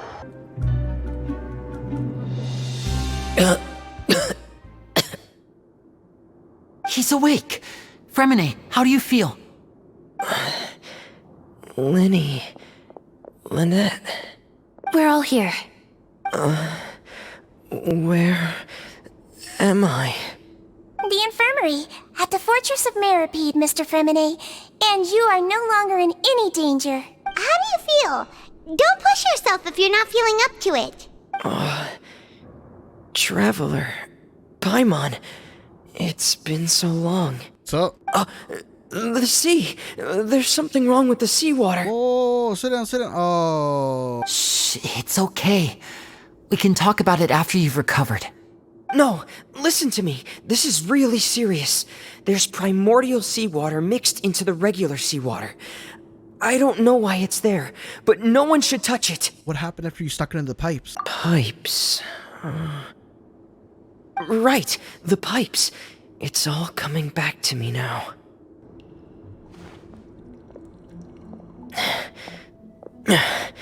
I'm in. Seems like this pipe hasn't been used in a long time. It looks abandoned. Master Child probably dived into the water. I'll go take a look as well. Now, where could he have gone? The vegetation here is a bit more sparse. These traces aren't natural. A person must have left them, and recently. There are traces here too. I need to keep going. Huh? The traces are gone. But I don't see where he could have gone from here. Wait.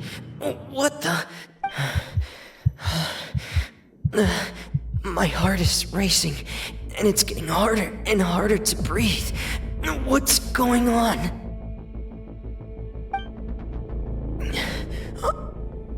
No good. I have to get back. They still don't know anything about what's going on. If I turn back right now, I should still be able to make it.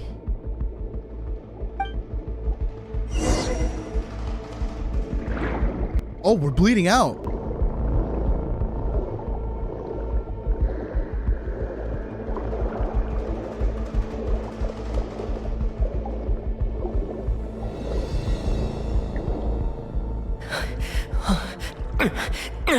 I can't die here.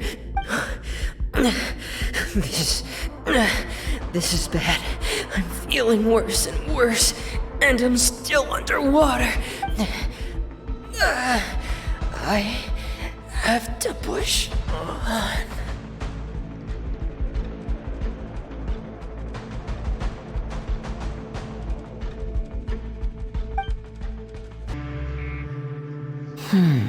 So, in other words, the trail you were following vanished.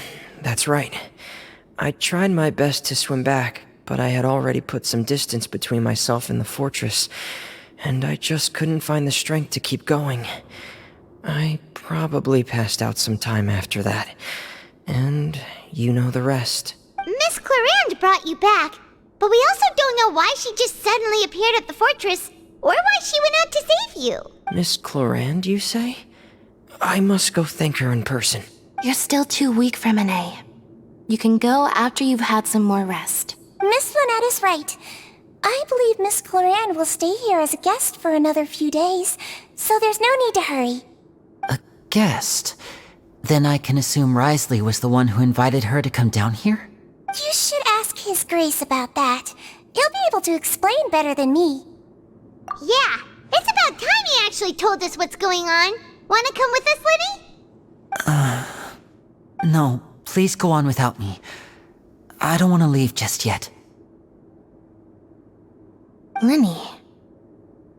The logical part of my brain is aware that we're safe right now, but I still can't bring myself to leave. Both of you are just in danger. Understood. Then let's just sit together for a while. In that case, I'll leave the infirmary to you. The Traveler and I are going to head out for now. As long as you stay in here, I don't think you'll be disturbed. Thank you.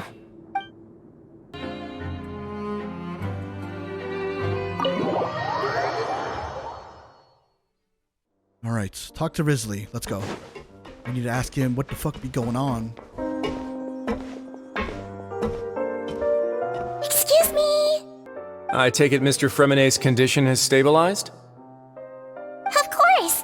I wouldn't have left the infirmary otherwise. I've been expecting those two, but might I inquire as to the purpose of your visit, Miss Siegewien? I wanted to check up on Miss Clarande. How are you feeling? Mostly fine, I think. If you don't mind, I'd like to perform another quick physical exam. It'll just take a few minutes. All right. Thank you for looking out for me. I'll take my leave for now, then. Well, want to explain yourself, Risley? Of course, but I'm not partial to the word choice of explain. How about enlighten?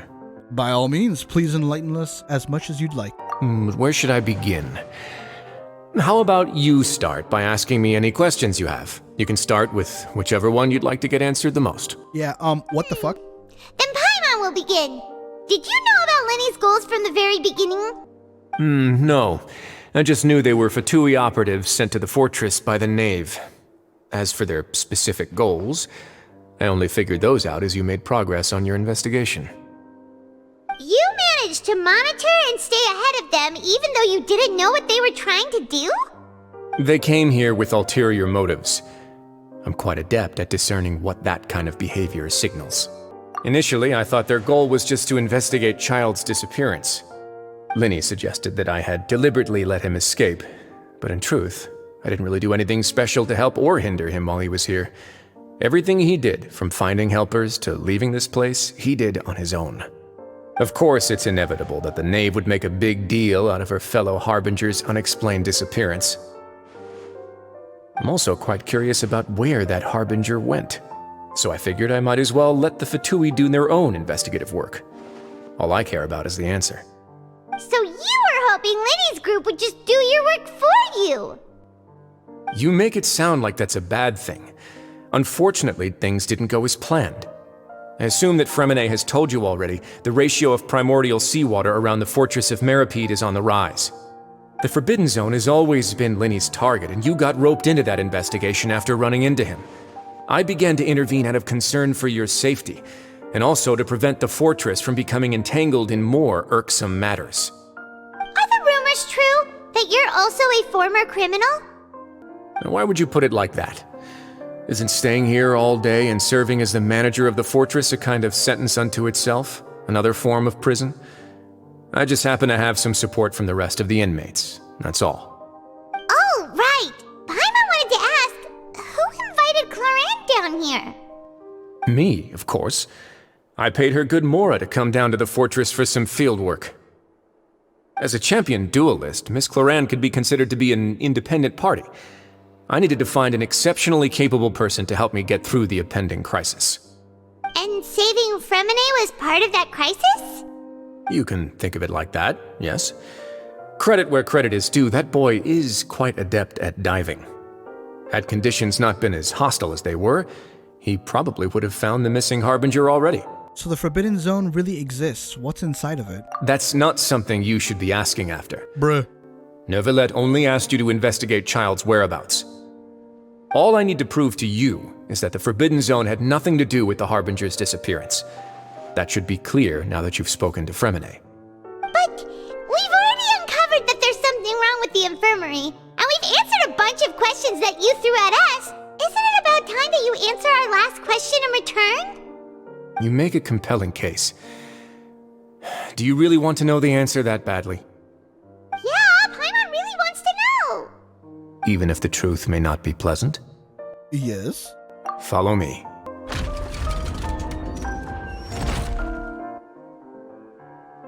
There's a hidden door here? And a whole basement behind it? Huh. You're pretty good at hiding stuff, Risley. It seems you've forgotten just what kind of place the Fortress of Meripede is. Dang, we're going down into his dungeon of sex. What? Stand on the central plate. Wait, is there a secret mechanism or... Whoa! So, this is the Forbidden Zone? Honestly, for a place so well hidden, Paimon sure doesn't see anything special. What a huge door! There are 3 such isolation gates in total. Generally speaking, I'm the only one who's allowed to go inside. Hence the name Forbidden Zone. Am I correct to assume you're going to run on back and tell your little Fatui friends everything? Well, Paimon wasn't thinking of keeping anything from them. Well, I'd advise you wait until you've seen the whole truth of this place for yourself before deciding whether or not to tell them. Interesting. Oh, I'm the traveler now. Huh. So there's a switch on the side. Stand back.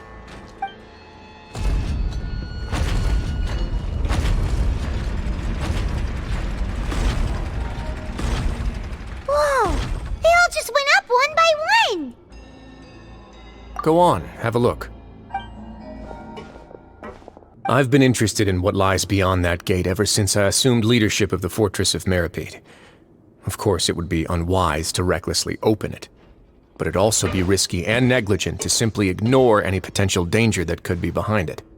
The readings on that dashboard have not budged since the day when I first laid eyes on this place. But over the past year, the needle has crept upwards from its original position, likely because some parameter it's been tracking has changed, if only infinitesimally. Normally, I would have ignored it, but I happened to have some free time when I noticed it, so I investigated. Any guesses what the reading could be tracking? The water pressure. Very reasonable guesses. I've considered both of those as well. Unfortunately, our dashboard is tracking something less ordinary. The temperature should vary with weather and climate changes, so for something that rarely shifts, the water pressure is more likely. We ran a few tests to increase the pressure from the outside, but the readings didn't change at all. Later on, a few more possibilities occurred to me, such as a potential connection with the primordial sea. I began to make a few preparations based on that hypothesis. Over the past few days, the needle has moved again. With that, and the symptoms that Fremine displayed after leaving the fortress, I can now confidently conclude that the readings represent the concentration of primordial seawater in the seawater nearby. The concentration of primordial seawater? But we're already under the sea! And that is precisely the problem. We're at the bottom of the sea, and now we're surrounded by toxic seawater. Somehow, primordial seawater got mixed in, and the concentration is steadily rising. Because then the prophecy of Fontaine being like washed away with this primordial seawater. Yes, that's very likely. But forget about the two of us. Not even Neuvillette knows where the primordial sea could be, much less where we could find and plug a leak. Oh. Oh! Seems like you've figured it out. I believe the primordial sea lies directly beneath this sluice gate. For some reason, the primordial seawater levels have risen significantly, and it's now very close to us. The indicators are now red. Although the gate still stands, some primordial seawater has already leaked out and mixed into the sea around us. If this continues, soon it will no longer be able to hold back the primordial sea at all. And if this gate falls, all of Fontaine will fall with it. Yeah, you know what the legends say. If this place falls, then everyone in Fontaine will be turned into puddles in the span of a night. But that's just too weird! Why would the Fortress of Meripede be built right above a sluice gate for the primordial sea? Who built this place anyway? Your expression tells me you think this might be part of a vast, complicated conspiracy. To be honest, you might find the actual answer may be exceedingly boring. It's just that the secret of the Forbidden Zone had been long forgotten by the nation before I rediscovered it with my research. There's no single founder of the Fortress of Meripede in any traditional sense. What we know about its history has been left to us by the people who used to live here. When the previous Hydro Archon Egeria ruled the land, all convicted criminals from Fontaine were exiled. The people drove the criminals away like a wolf pack chasing away the banished. The criminals received no sympathy of any kind from the people. They were exiled to the desolate seaside, where they experienced only pain, struggle, and the bone-chilling cold. Some of them began to repent, and prayed to the Hydro Archon, asking if there was still anything they could do. The Hydro Archon took pity on them, and said, "You may go guard my secret, deep underneath the waves." And so, leaning on the power of the Hydro Archon, they gathered underneath the sea and began to build a fortress. They became a community down there in the deeps, and over the years helped it to grow. As the number of exiles increased, more and more people joined the community. When the first group of exiles died, they left the yet unfinished fortress to their successors. The Hydro Archon continued to lend her support, allowing the fortress and what it stood for to continue growing ever larger. Before long, this dark underwater fortress became the sinner's only home. And with that, the people here stopped referring to the fortress as a prison. They saw themselves as repenting sinners who would regain their freedom once they had sufficiently redeemed themselves. But as time went on, people also realized that the fortress was a lonely place. Once they had gotten used to life here, they could no longer feel comfortable living in the overworld. Once they had finished serving their sentences, some people left and some others chose to stay. They'd find some idle position and let their withered souls fade away with the ancient secrets of the past. After many, many centuries, few people still remember the reason for the fortress's founding. Now they just see it as an integral pillar of Fontainian society, as the place where criminals deserve to be sent. Now and again, researchers manage to break one law or another and live out their days in the fortress. I learned all this from an elderly historian. Everyone else just thought he'd made it all up. But now you know every part of that history is true. Indeed. It's just as the prophecy says. If this gate fails, then everyone will be dissolved into the sea. Do you believe in prophecies? To be frank, not really. But sadly, that hasn't stopped this prophecy from proving all too accurate. Prophecies are troublesome things. Just hearing one will create the first wave of panic. Seeing signs of it will bring about the second, and actually witnessing it in real time, the third.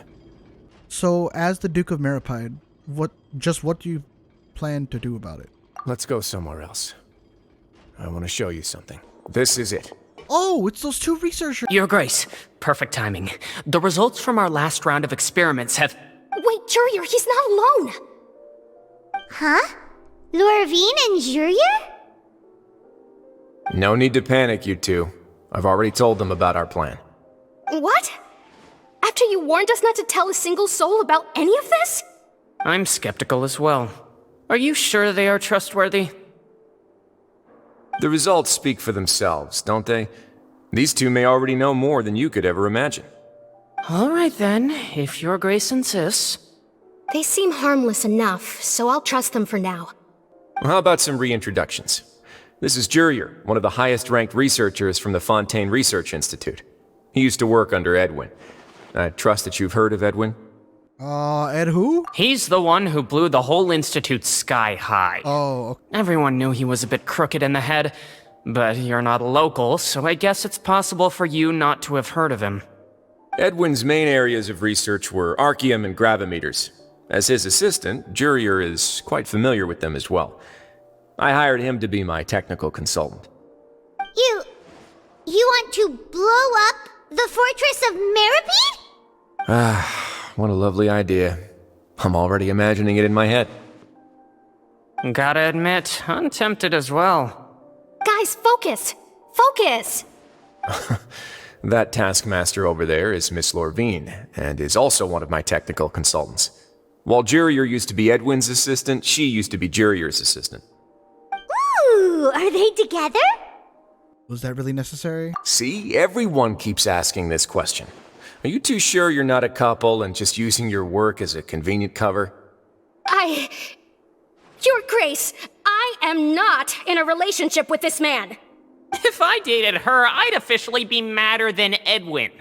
Jeez, forget I said anything then. Follow me. They getting it on with each other. Whoa, there's another door that goes right up. Your constant amazement makes it seem like the fortress can do anything. But Paimon really thinks everything's super cool.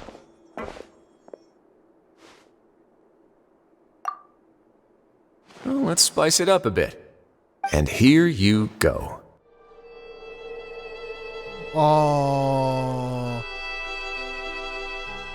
This is Rapture? We fucking... Oh my god. It's connected to... Oh my god. It... Wait a minute.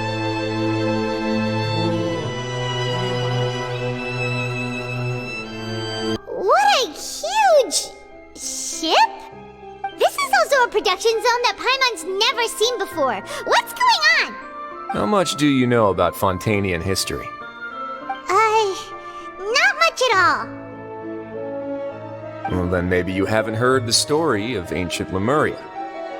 To give you a quick rundown, Fontaine used to be ruled by the Lemurian dynasty. According to legend, the Lemurian king Remus came to this land after being inspired by divine revelation and found the seer Sibila, who had taken on the form of a golden bee.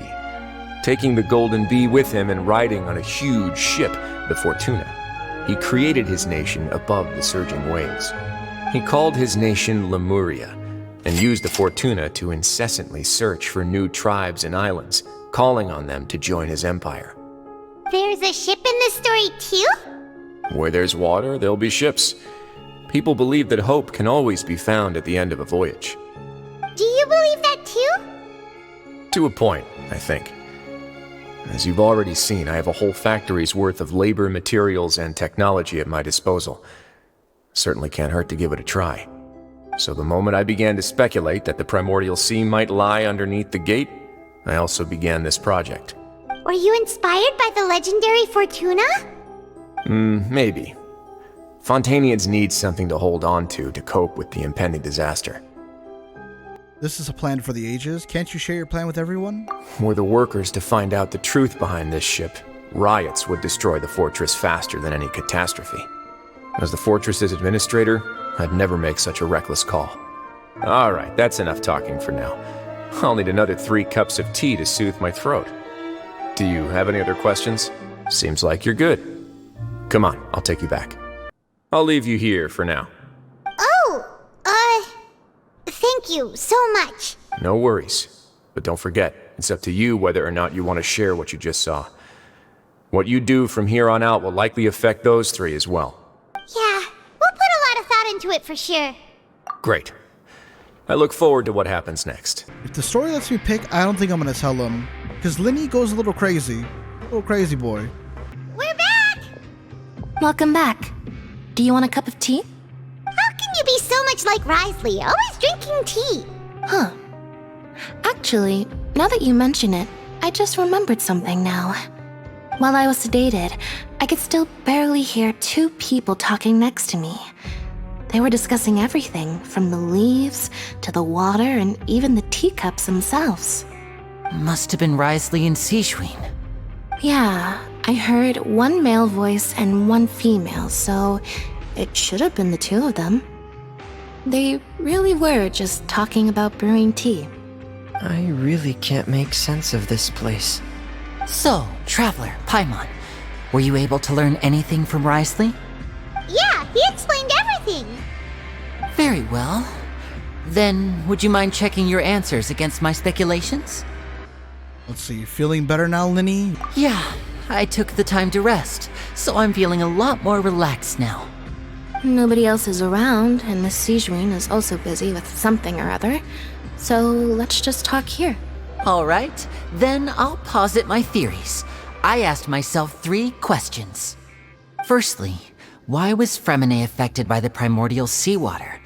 It was because he dove into the sea. My theory is, the long-lost primordial sea is probably very close to the fortress of Meripede. Ooh, he's good. He got that right on the first try. That's our Linny. Secondly, Risley's attitude changed dramatically during the course of our stay here. He ignored us completely at first, then suddenly roadblocked us. Why? I spent quite a long time thinking about this. If he has been monitoring the Fatui since the very beginning, he probably ignored us at first because he was hoping we could find Master Child for him. He's kind of cooking. What's more, the Fortress of Meripede is not part of Fontaine's court system, nor does it report to Udex Nervulet. Risley is basically the king of a no-man's land. As long as the fortress doesn't do anything about Master Child's disappearance, Father can use it to pressure the Fontaine authorities. And while the two factions are pitted against each other, Risley will be free to move between the parties of interest. If I had to guess, he probably has something that he's working on himself. It's likely related to the secret of the infirmary, but I just can't think of what it could be. Linny's grasp of the big picture is amazing. You're super smart. Thanks so much. Then finally, there's the last question. If Risley does have a plan, what could it be? All I know for now is that his plan probably has something to do with the changing nature of the seawater. He's even gotten Cloran to help him out. That can't be the full extent of what he's doing. There's probably a secret passageway behind the block in the infirmary, and there's something big in the fortress that most people here never get to see. He has a bargaining chip, and it could be important enough for Father to deal with him directly. I don't have enough information, so I have no idea what his chip might be. But let me guess. You have the last piece of the puzzle. If I can say no, I'm going to say no. Oh, we share it. I can't believe it. The sea will engulf everyone. Just like the prophecy said. Could Risley have wanted to meet Father to figure out a way to deal with this crisis? If you remember, I once mentioned that Father sees the House of the Hearth as her base of operations, and she truly wants to resolve the crisis. But how could Risley have known that? Or perhaps he didn't know, and just wanted to bring Father over to his side? Which could be why he said he just wanted to negotiate. Yeah, that makes sense to me. I understand your concerns as well, Traveler. I'll figure out a way to pass this on to our father. No matter what, we're on your side. The two of you have already aided us far too much. We probably wouldn't be standing here right now if not for you. If you ever need anything else going forward, please come to the House of the Hearth at any time. Though you may not share the sentiment, after all that we've gone through together, the three of us basically see you as family now. Family. You have my gratitude. Thank you for protecting Linny when it really mattered. And thank you for sharing the secrets of the fortress with us. We didn't think you were going to do it. I didn't want to do it. Why are you being so formal all of a sudden? We can work together again if necessary. Given your strength, you might not need our help at all. But if you are ever in danger, we will try our best to protect you. Aww, warm and safe inside.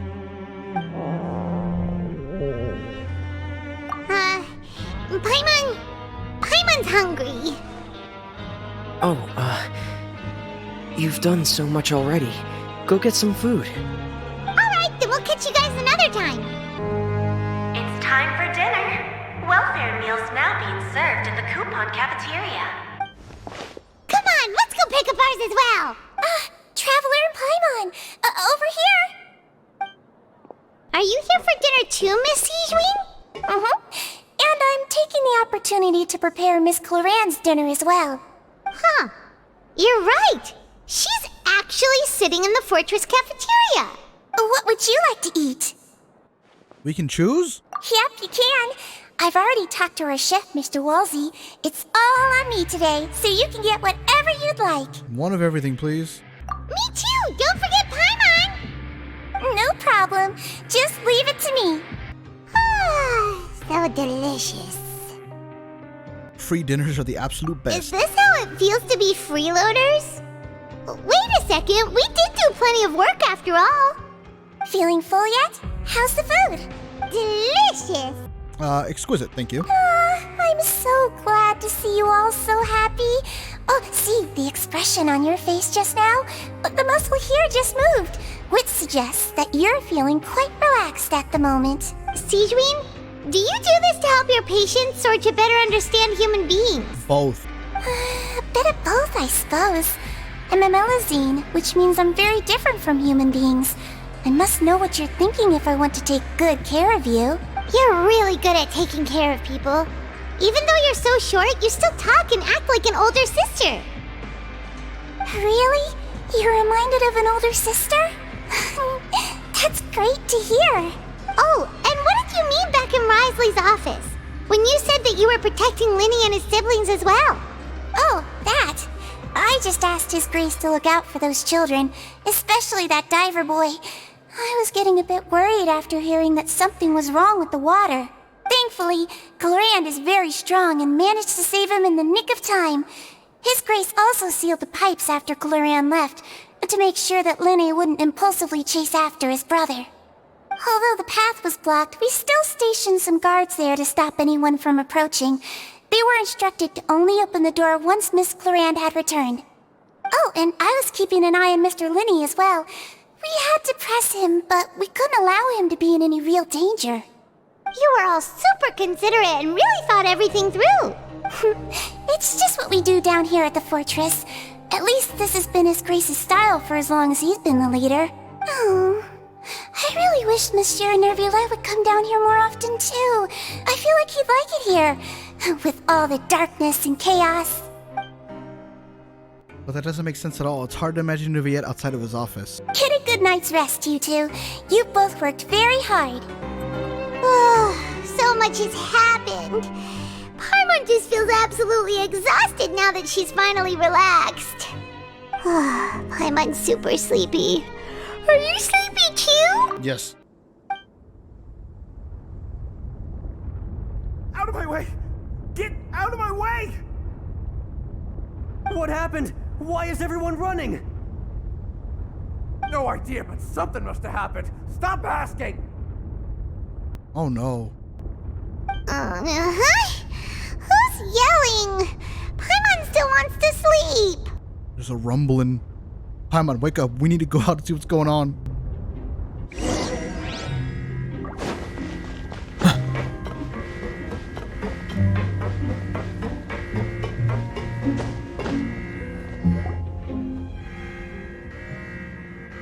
What happened? Why is everyone running around? Hey, what are you doing? No time to explain, mate. Goodbye. Hey, wait!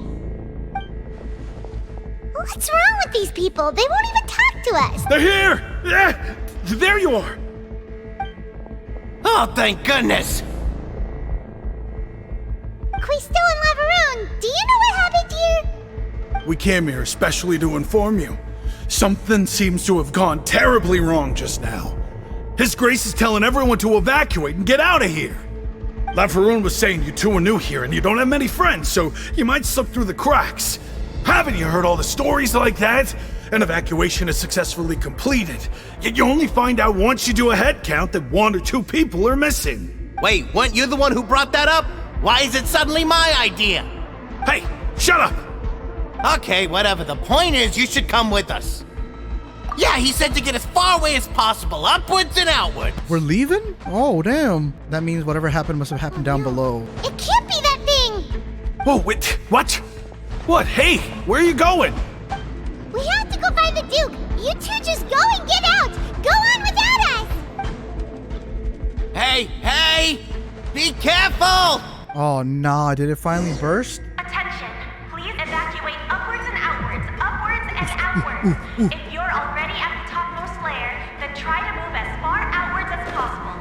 Oh, nah. We gotta go. Grizzly, we got a problem. Attention, please. Oh, we gotta go down low.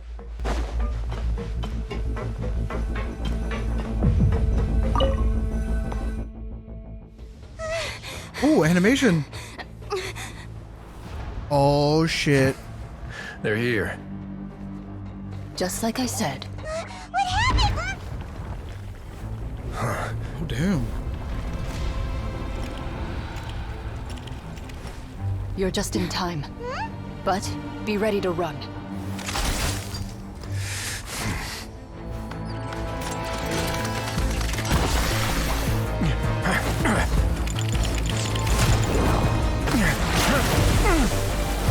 Oh my god.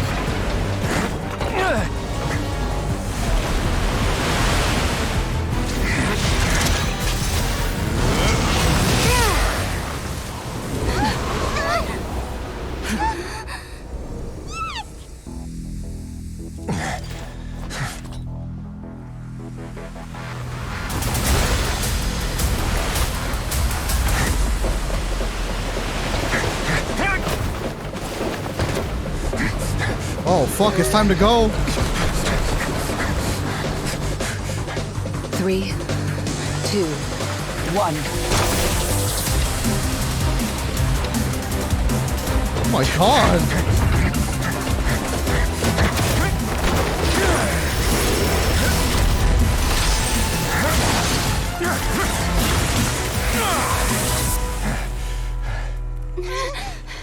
This won't hold it for long. Find Neuvillette. Tell him the defenses are about to collapse. My god. Until he arrives, we're the last line of defense.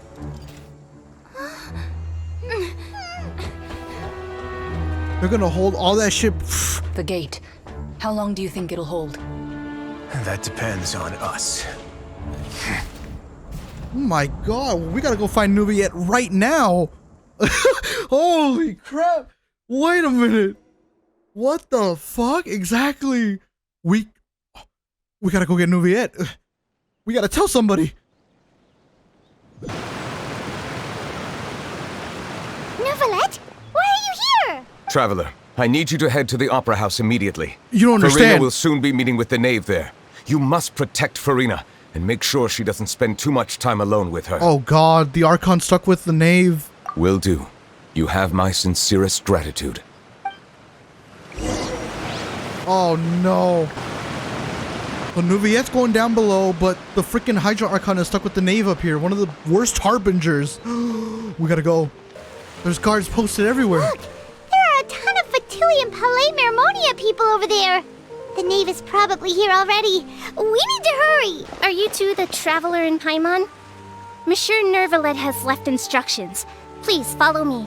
Though I'm sure he's already explained, this should be a mostly cordial conversation, unlikely to give rise to violence. But it would be most appreciated if you could protect Lady Farina to the best of your abilities. I will do my best. But we need to explain to them, you don't know what's going down. You don't know what's going on down below. Wait. Oh, she's scared shitless.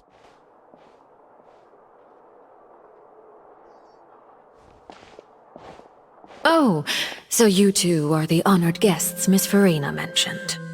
Of course, of course! How could they not attend a meeting such as this? I must always have 2 or more guests at my dessert table. Otherwise, the occasion would be too lonely and unbecoming of my station. It is my pleasure to make your acquaintance, traveler. I have heard much of your accomplishments. I am the Knave, one of the 11 Fatui Harbingers. So this is the Knave, the head of the House of the Hearth and Linny's sibling's father. Certainly doesn't seem easy to deal with.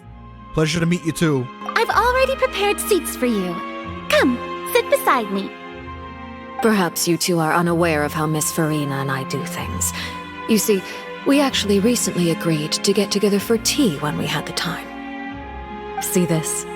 This is a limited type of confectionery that Miss Farina simply adores. There are only 16 slices sold every day. Here, why don't you and Paimon have a taste? She seems friendly enough, but that can't be all there is to her. The Knave is a force to be reckoned with. I should be very cautious. Traveler, what do you think of this cake? It's quite tasty, and I think Paimon agrees too. That's good to hear. So what Child said was on the mark after all. You do share a taste in desserts with Farina and I. Oh, we survived. Wait, Child should have no reason to have said something like that. I wonder how he's doing nowadays. You must have heard, right? He's suddenly gone missing. I'm really worried about his safety, you know. Here's to hoping that he's an excellent swimmer. I have faith in his abilities. Since we're talking about him, I feel like I should add something. His martial prowess really looked certainly pretty impressive, yeah. Farina looks quite nervous. There must be some kind of bad blood between her and the Knave. Well, obviously. She's scared shitless. So you're also familiar with his aptitude for fighting, Miss Farina. Oh, right. I almost forgot. Child was subdued by Udex Nuvillette right in front of you. Against ordinary people, my colleague would never be on the back foot. But alas, he just never imagined he'd run into such a person. I must express my admiration for Monsieur Nuvillette. She's taking interest in Nuvillette and why he's so strong. You don't need to know, lady. I managed to find a few leads on his whereabouts. Coming from you, that's not surprising at all. But I thought you would be happier to hear the news. Of course, but it's still a bit of a shame. You see, I would have been far happier had I received this news somewhat earlier. As you well know, a long time has passed since Child disappeared. Well, in any case, there's no need to worry. We know for sure that Child is still alive. Oh, and just how do you know that? Because we found evidence that proved he left the Fortress of Mirapede. And where did he go after leaving the fortress? You shouldn't be talking, Paimon. Oh no, Paimon's segment just left us wide open, yeah. The Fortress of Mirapede lies deep beneath the waves. Unless he pranced right out of the main gate, he must have had to swim for it. Do you have any proof that he surfaced safely? We do not. Oh, I'm getting scared now. But there was also no evidence that he's been injured or killed. Woo! That is good news at least. His sister Tonya sent a letter to Fontaine not too long ago. Since he was unfortunately unavailable, I picked it up on his behalf. Do you have any idea how he usually writes back to his family? Dear Tonya, your letter made me feel like we were still enjoying our time in Snezhnaya together. I'm currently admiring the scenery on the streets in front of the Opera House. Is it something like that? Just turning up the pressure. Not sure if I'll be able to convince her, but at least I can try to distract her from Farina. Yeah, protect the Archon. That sounds good to me, yes? All letters tend to follow the same few formats anyway, right? Oh, you need to shut up. As long as the contents are accurate, it doesn't matter so much how it's written or how it's worded. Hold on. The water in the teacup is shaking. I suppose this is also a sign of things to come, Miss Farina. I don't quite understand what you're trying to say. Have we entered into the next stage of the prophecy? Yeah, stuff is blowing up down below. Another animation.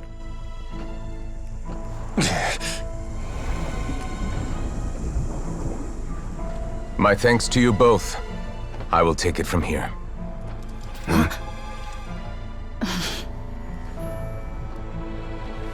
Sure you don't need a hand? Quite sure. Shit. Wow. So, what's your secret, huh? Let me guess. Nah, who knows? Maybe it's just your sense of responsibility. Sounds about right.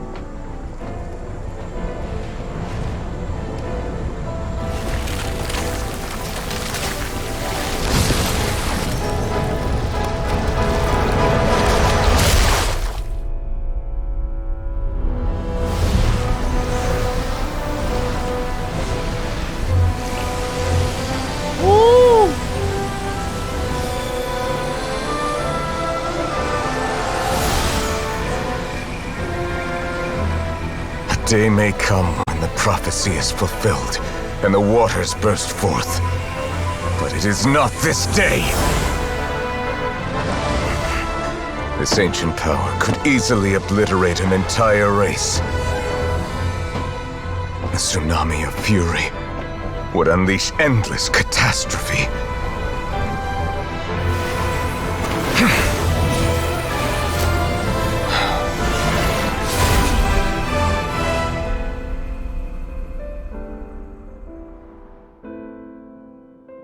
This sentence is too severe. Forgive me for overruling it. My God. All right. Seems like the problem inside has been suppressed. Yeah. Let me guess. We're safe for now. For now.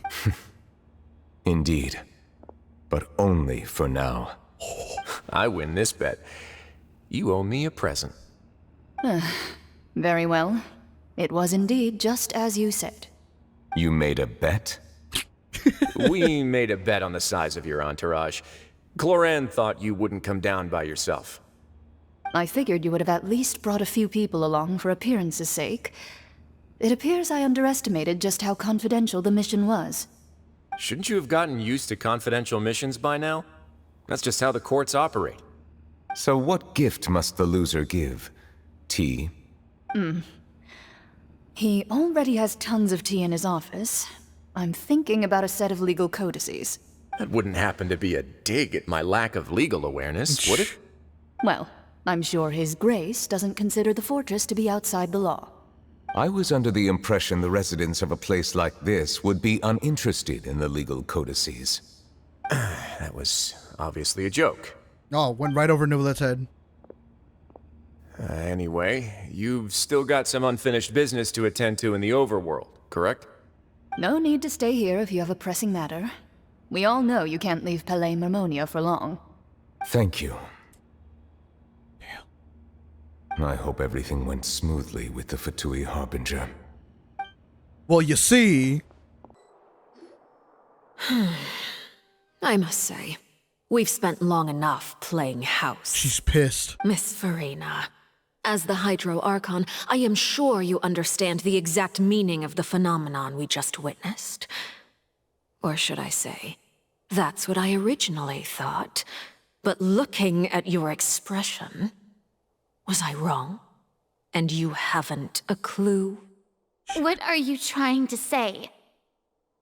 At this point, I don't think there's any more need to speak as diplomatic representatives. Allow me to speak to you now as just a Fontanian. You know the prophecy by heart, and also that every part of it is being proven true.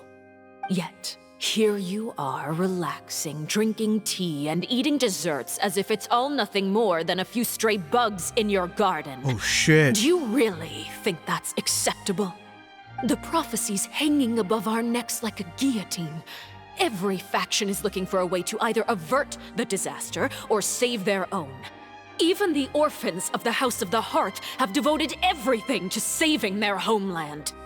But you? It beggars belief just how nonchalant and carefree you have been.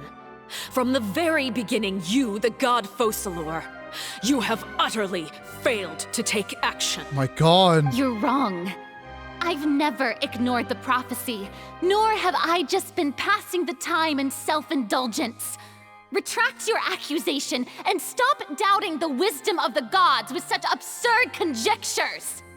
I am not alone in my doubts, you know. All the children of Fontaine may be harboring the exact same thoughts right now. Oh, great Hydro Archon. How are you going to save them? Save us? How are the people you've sworn to protect supposed to survive in a land that will soon disappear beneath the waves? I have my ways, and I've been working on them for all this time. Even if you look down upon me, you have no right to judge me. Fontaine will be saved. Even if I still cannot see the true future right now, as long as I continue on as I am, I will be able to hold my head up high. Farina's not acting like her usual self. She's actually serious. Seriously refuting the name's accusations. Then I ask you, Miss Farina, just what have they you about been to fight. working on? Where can we see it, and what is it doing to help? Oh my god. I... So was that all a lie, or can she really not tell us? She's so full of conviction and confidence, but now she's deflated like a popped My balloon. machinations are just like the prophecy itself. Oh god. They will only reveal themselves at the fated time. It is just that beings like yourselves are unable to perceive them as of yet. Oh, she's bullshitting. I see. As a god, the proof of your labor always lies beyond prying mortal eyes. Oh shit. Allow me to be so bold as to ask another way. Would it be possible for you to tell us the parts of your plan that are not confidential? Such as your emergency response plan for the impending disaster? An emergency response plan? Oh, that look in your eyes. Have you not even prepared one of those? The emergency response plan is also strictly confidential. Bro. Then allow me to jog your memory. Miss Farina, what is the purpose of your Oratrice Mécanique d'Analyse Cardinal? And what do you plan to do with the massive amounts of indemnitium that has accumulated over the years? The Oratrice? It's just like it appears to be. Uh-oh. So you also have no idea. If I'm not mistaken, someone's using it to prepare for something. But unfortunately, it would seem that someone is not you, Miss Farina. I first caught wind of this when Linny tried to investigate the Oratrice in the Opera House. Oh shit. You see, even just getting close to the core contaminated him with an extremely large amount of indemnitium. But even if that had nothing to do with you, then what could you possibly be working on, oh great Hydro Archon? Oh, right. I almost forgot. Udex Nouvillette is not at the tea party with us today. Miss Farina, I suppose you must have ordered him away to take care of some troublesome business. Yes, that's exactly right. Please keep it a secret for me. Of course I will. Although, I must say, Miss Farina, you seem quite insecure without the Udex by your side. For real. Oh, very well. Let's stop that conversation here. There are still a few slices of cake left, so please, help yourselves, everyone. These aren't topics I can speak about. I don't even know what Nouvillette's task was. Yeah, we can't say nothing right now. Probably went down to deal with the surging primordial sea, but can he really deal with it all by himself? And is Farina being truthful or not? She's lying out the ass. Farina's lying out the ass. Traveler, I heard that you were recently commissioned to handle a few matters on behalf of the Udex. Why don't you take an extra slice of cake? Those who work hard deserve gratitude and praise. Oh man, she's talking to me. You too, Paimon. Thank you. Paimon will take you up on that offer. And then you proceed to change the topic and bring up a number of less significant matters while the atmosphere gradually becomes more relaxed. Something. I didn't read that. Oh, Paimon's super full. That cake was great. If it's on my tea table, it must be of the highest quality. Yes, and we must thank the knave for bringing these over as well. You're welcome. I'm sure the cake also felt greatly honored to be featured at Miss Farina's table. And I was merely catering to Miss Farina's tastes, seeking a chance to chat over tea. It is getting late. Why don't we call it a day? There are still a few matters that I need to take care of, so I must take my leave now. Very well. We'll end it here. Mind seeing me off, traveler? We could use the opportunity to discuss Child before I must be on my way. Of course. Yeah, I'll walk you out. Paimon's coming too! Oh, jeez. She is a terrifying woman. Okay, we just say goodbye. We just send her on her way. We don't need to worry about nothing. Just thank you for stopping by. Adios. Oh, shit. I'm glad that you were willing to come with me. Of course, Child was just an excuse. I have no interest in your dealings with him. Oh. That's what Paimon thought. What do you want to say? She was you bitch at her front the whole time. You lent your aid to the children of the House of the Hearth. As their father, I would like to express my gratitude. There's no need? Thanks? Was there nothing else you wanted to say? That was all. Formal topics should be discussed in formal settings, and informal topics in informal settings. Okay. I know you just returned from the fortress of Meripede. Relax. I have no intention of trying to get anything out of you. Linny, Lynette, and Fremine are still there, and I trust their judgment and abilities. They've all been working very hard and have always done all they can to fight back against anyone who tried to stop them, especially Linny. You mean Wriothesley. He's a tricky one to deal with. It's unfortunate that Linny's so eager to prove himself that he can't learn to rely on others, including me. Shit. By the way, and you can just consider this a bit of idle gossip, but what's your impression of Farina? Bullshit.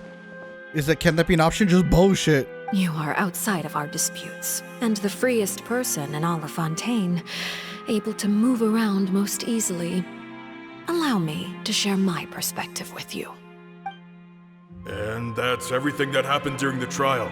Master Child was declared guilty and immediately transported to the Fortress of Meripede. Didn't he say he was coming here on vacation? Does he not feel an ounce of shame for all the trouble he has caused? Forget it. He did give us an opportunity. I will be meeting someone shortly. Do you require help with any preparations? No need. I will take care of it myself. I need to meet with Farina, the Hydro Archon. She is at the heart of Fontaine.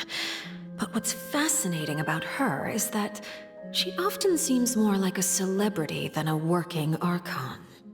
Oh? Come over here, you little critter, you! Dang, I like her disguise.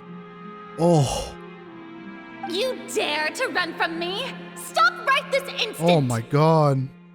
My goal is just to discover the location of the Gnosis. But I didn't expect the chance to approach Farina to be handed to me on a silver platter.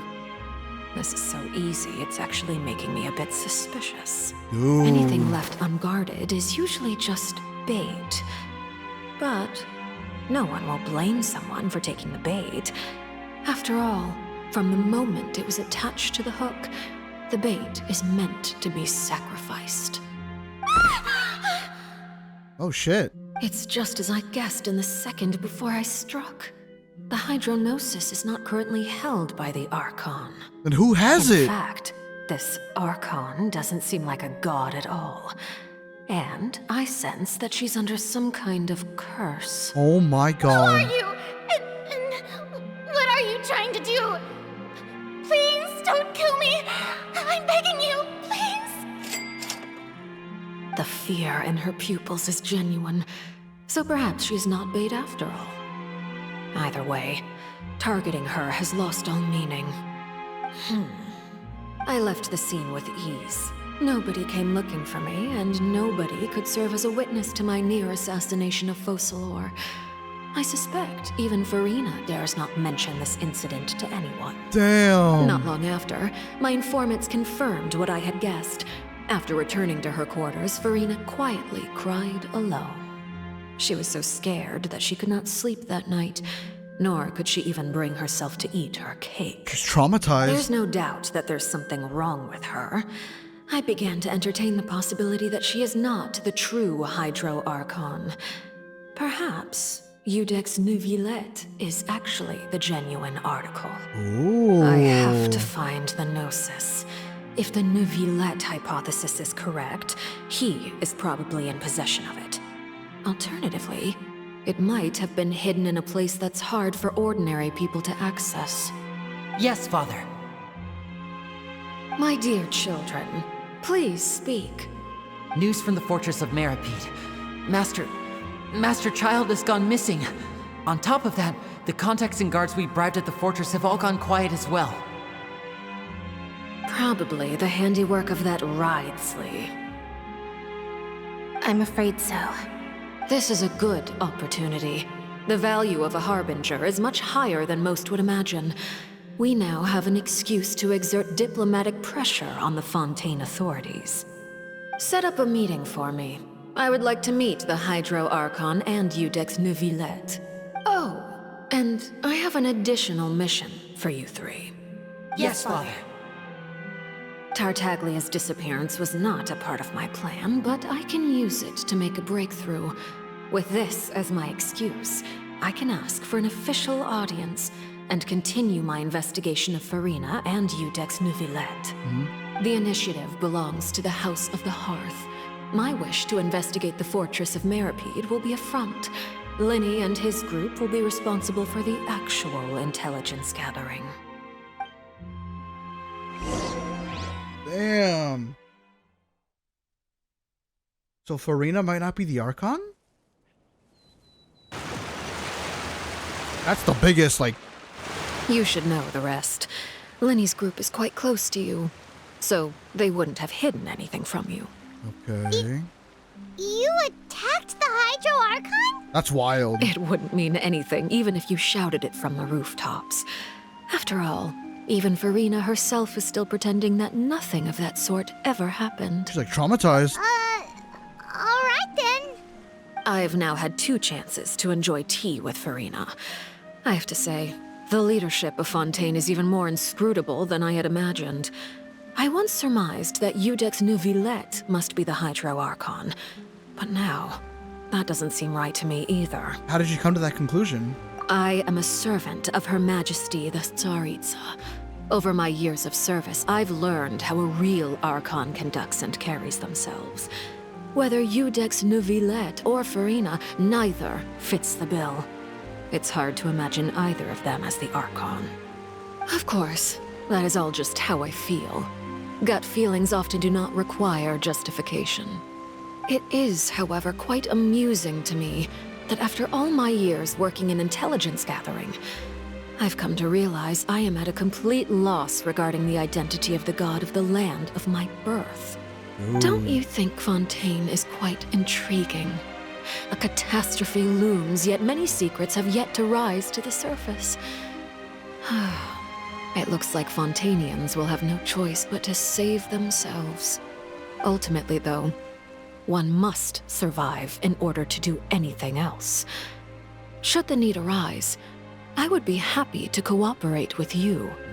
You don't need to commit to anything right now, of course. I have a feeling that the situation will continue to evolve, and as your name is often connected with noble deeds, I'm sure we will work together. Here comes Neuvillette. Neuvillette? He certainly returned quickly. You must want to catch up with each other, so I'll leave you to him. Ooh. Neuvillette, is it over? For now, yes. But this issue will prove quite thorny in the long term. I'm concerned that sooner or later the prophesized events will occur. Thank you for protecting Farina.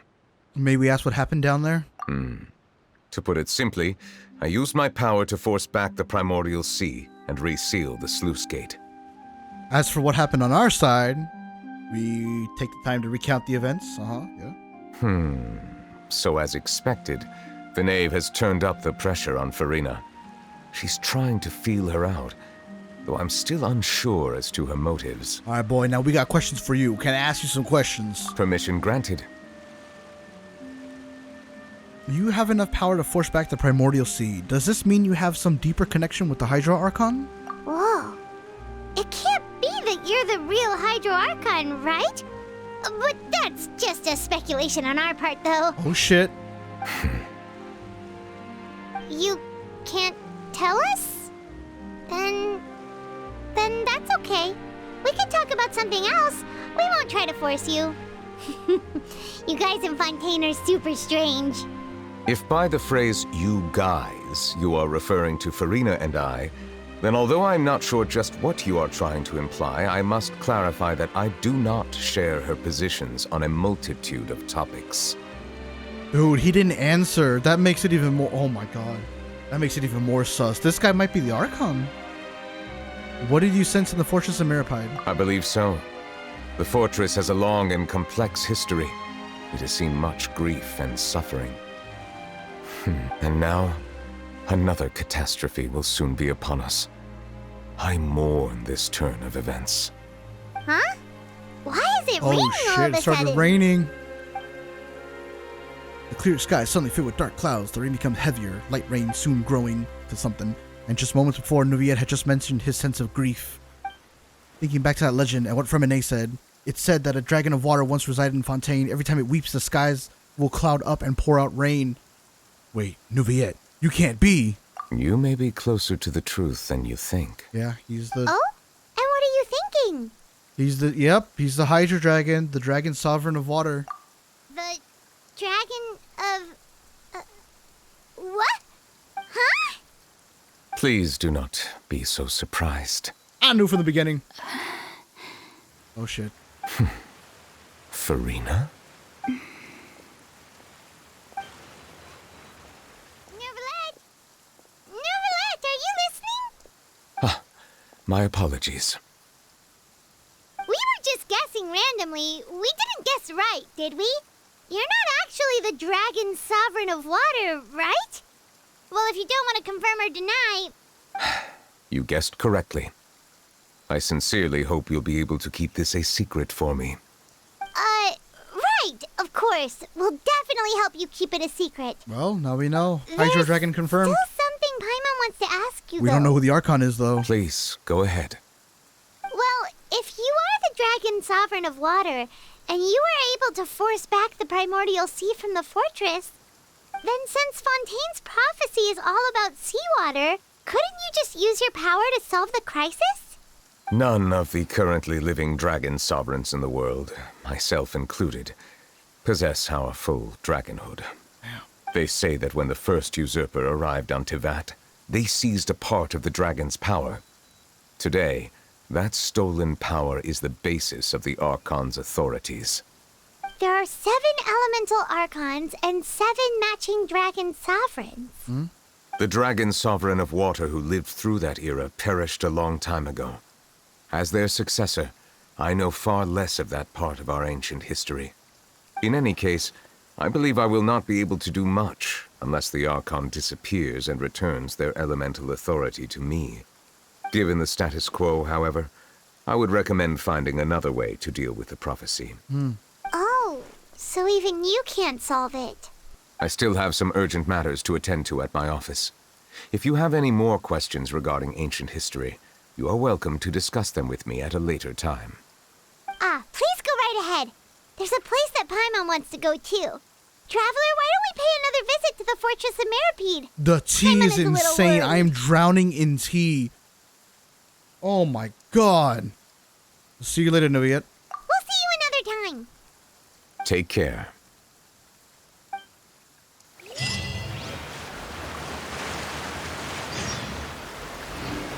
Holy shit. Let's return to the fortress to learn about people's situations. We need to see how the people are doing. Let's see how the people are doing now the crisis is resolved. Yep, so all those hints about him being the Hydro Dragon is true. Pretty cool, but that just leaves a big question of who the Hydro Archon is, and if it ain't Farina. How are the people doing down here? Now guess, what suit will this next card be? A bare-teeth cat? Well, well, look who it is. Traveler, Paimon. Hello, everyone. What's up? Looks like you're recovering nicely from it, eh? Mm-hmm. Thanks to everyone's support. Oh, right. I managed to work up the courage to thank Miss Clorant in person. All right. Whoa, how did she react? She told me that it was nothing. It was as if saving a life wasn't a big deal to her at all. She also told me not to worry about it. She didn't want to stress you out, that's all. She's right, and it's best not to dwell on it. Yeah. Okay, but check this out. We went back to the opera house and we met the knave. You met Father? Did she say anything to you? Nah, just a lot of different things. She said a few things that were, a bit hard to understand. And also that she's looking forward to working with us in the future. It was a little surprising. Her attitude towards you is even better than what we'd imagined. That's fantastic. You should believe her. She has her own way of doing things, and she'll do everything in her power to help those she considers close, which now might also include you. Mm-hmm. Father is very capable, and also trustworthy. Oh, Paimon just remembered that she thought Linny was a bit too proud as well. She said that you should learn how to rely on others sometimes. Yeah, for real. Got it. Huh. That does sound like something that Father would say. Hey! Are you going to stay here for the next few days? Looks like it, yeah. Excellent. I will host a tea party. For real? Then Paimon wants another serving of cake. Another implies that you were already served some delicious cake while you were up there. How lovely. Yeah, it was delicious. Well, next time, you're going to have tea and snacks with us. Okay. So we seem to be on all right terms with the siblings. All right, let's talk to the Melusine over here. Siegewing! Traveler, Paimon, you're back! Are you still doing all right? Did either of you get hurt? Don't worry, we're both doing great. We're fine, but what about you guys? It was such a huge mess. How bad was it? A few people sustained superficial injuries, but that's about the extent of the damage. Monsieur Nervulette paid us a visit. It was all thanks to him that we managed to suppress the crisis for the time being. Cool. Of course, we must also thank you for the help you provided. How did Nervulette know that he was needed here? Well, Monsieur Nervulette has strong resonance with the hydro element. When the water level rises, he can feel the waves produced. I ran into the bombshell bros while bandaging the injuries of the wounded. They were mumbling the whole time about how you just ran down without a word. I'm so relieved to see that you're both all right. Yeah, we good. If you're not too pressed for time, please stay with us a few more days. Just let me know if you get a craving for any particular dish, so I can have Mr. Walsey get your meals prepared. Oh, and please feel free to visit the infirmary for a break at any time. I'd like to take the opportunity to spend some more time observing your facial muscles as well. Your happy smiles are quite contagious, you know. They're so memorable, and I've missed them immensely while you were gone. Alright, she's kind of adorable. Let us go. Who's over here? Oh, the brothers, the bombshell bros. Yeah, let's go hit up the homies, see how they doing. Glad to see they are alive. You guys are back? What's up? Crystal! Macaroon! You guys didn't get caught and thrown back down here, right? Huh? No, not at all. And here I thought you'd managed to escape from jail during all the commotion. I'd held you up as legendary jailbreakers, but now you're telling me you just never left? Damn right. We're sorry, but we just had some business to take care of. All right. There's no need to get caught up in the details. We're just relieved to see you. He was super worried about you, you know. Oh. Hey, it wasn't just me. Weren't you super worried as well? Oh, you guys. Something like that, yeah. I was also transferred to work in the kitchen a few days ago. I can still hear Quisto mumbling to the carrots. Are those two all right? Do you think they made it out alive? Whenever he'd say that, I'd tell him I'm sure they're fine. Wherever they are, they're kicking back with drinks in hand, enjoying the lovely scenery. Hey, there's nothing wrong with worrying about your prison pals, is there? I mean, considering how they always love listening to all my gossip. I like these guys. These two. They sure are a lot warmer and friendlier than when Paimon first met them.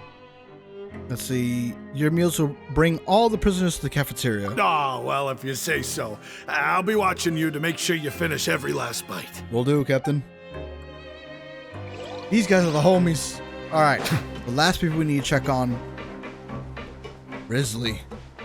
Oh boy. How's he holding up?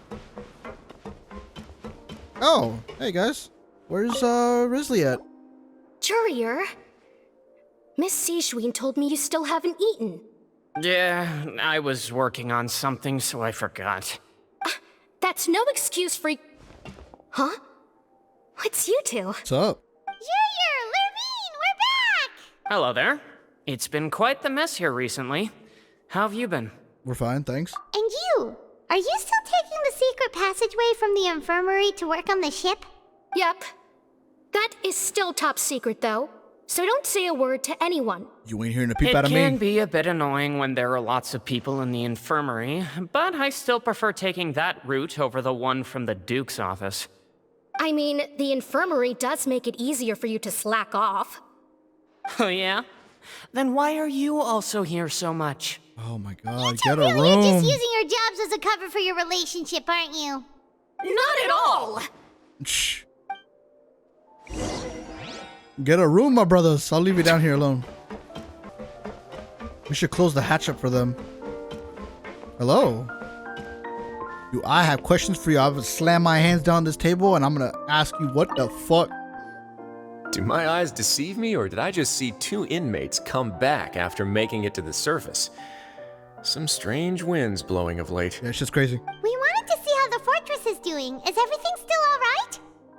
We're fine, for the most part. Neuvillette came down and took care of the worst of it. If that's the case, why don't you just ask him to stay here? Ah. Like he could stay down here. Yeah, what a brilliant plan. Let's go convince the Eudex himself to exchange the Courts of Fontaine for a puddle of water in the middle of nowhere. Yeah. He came here in a hurry and left without even stopping for a cup of tea. He did remember to take Miss Sijween's gift with him, though.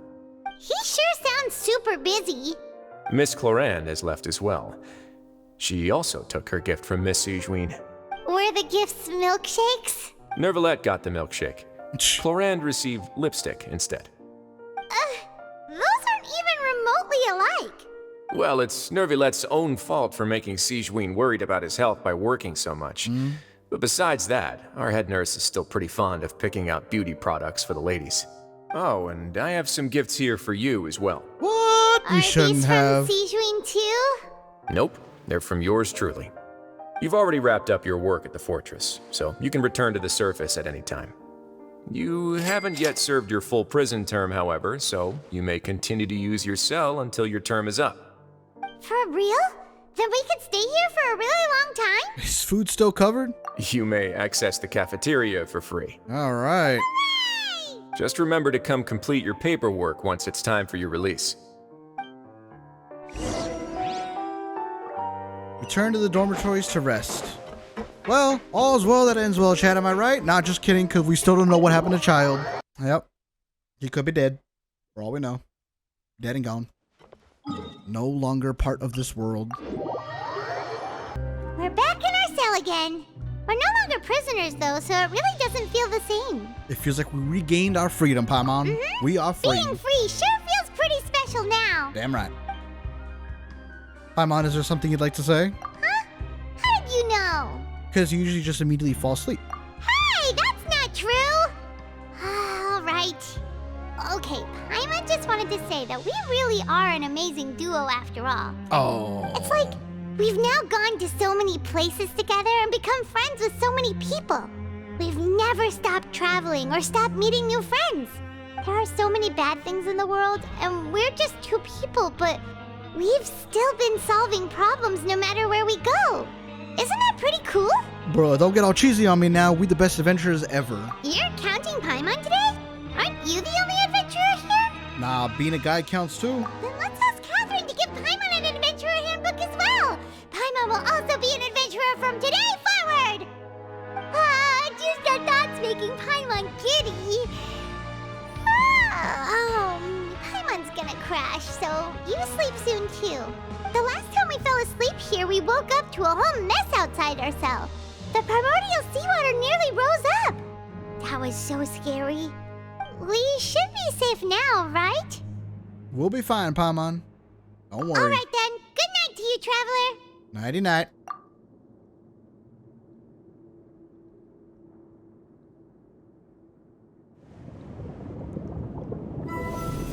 Wow, another cutscene?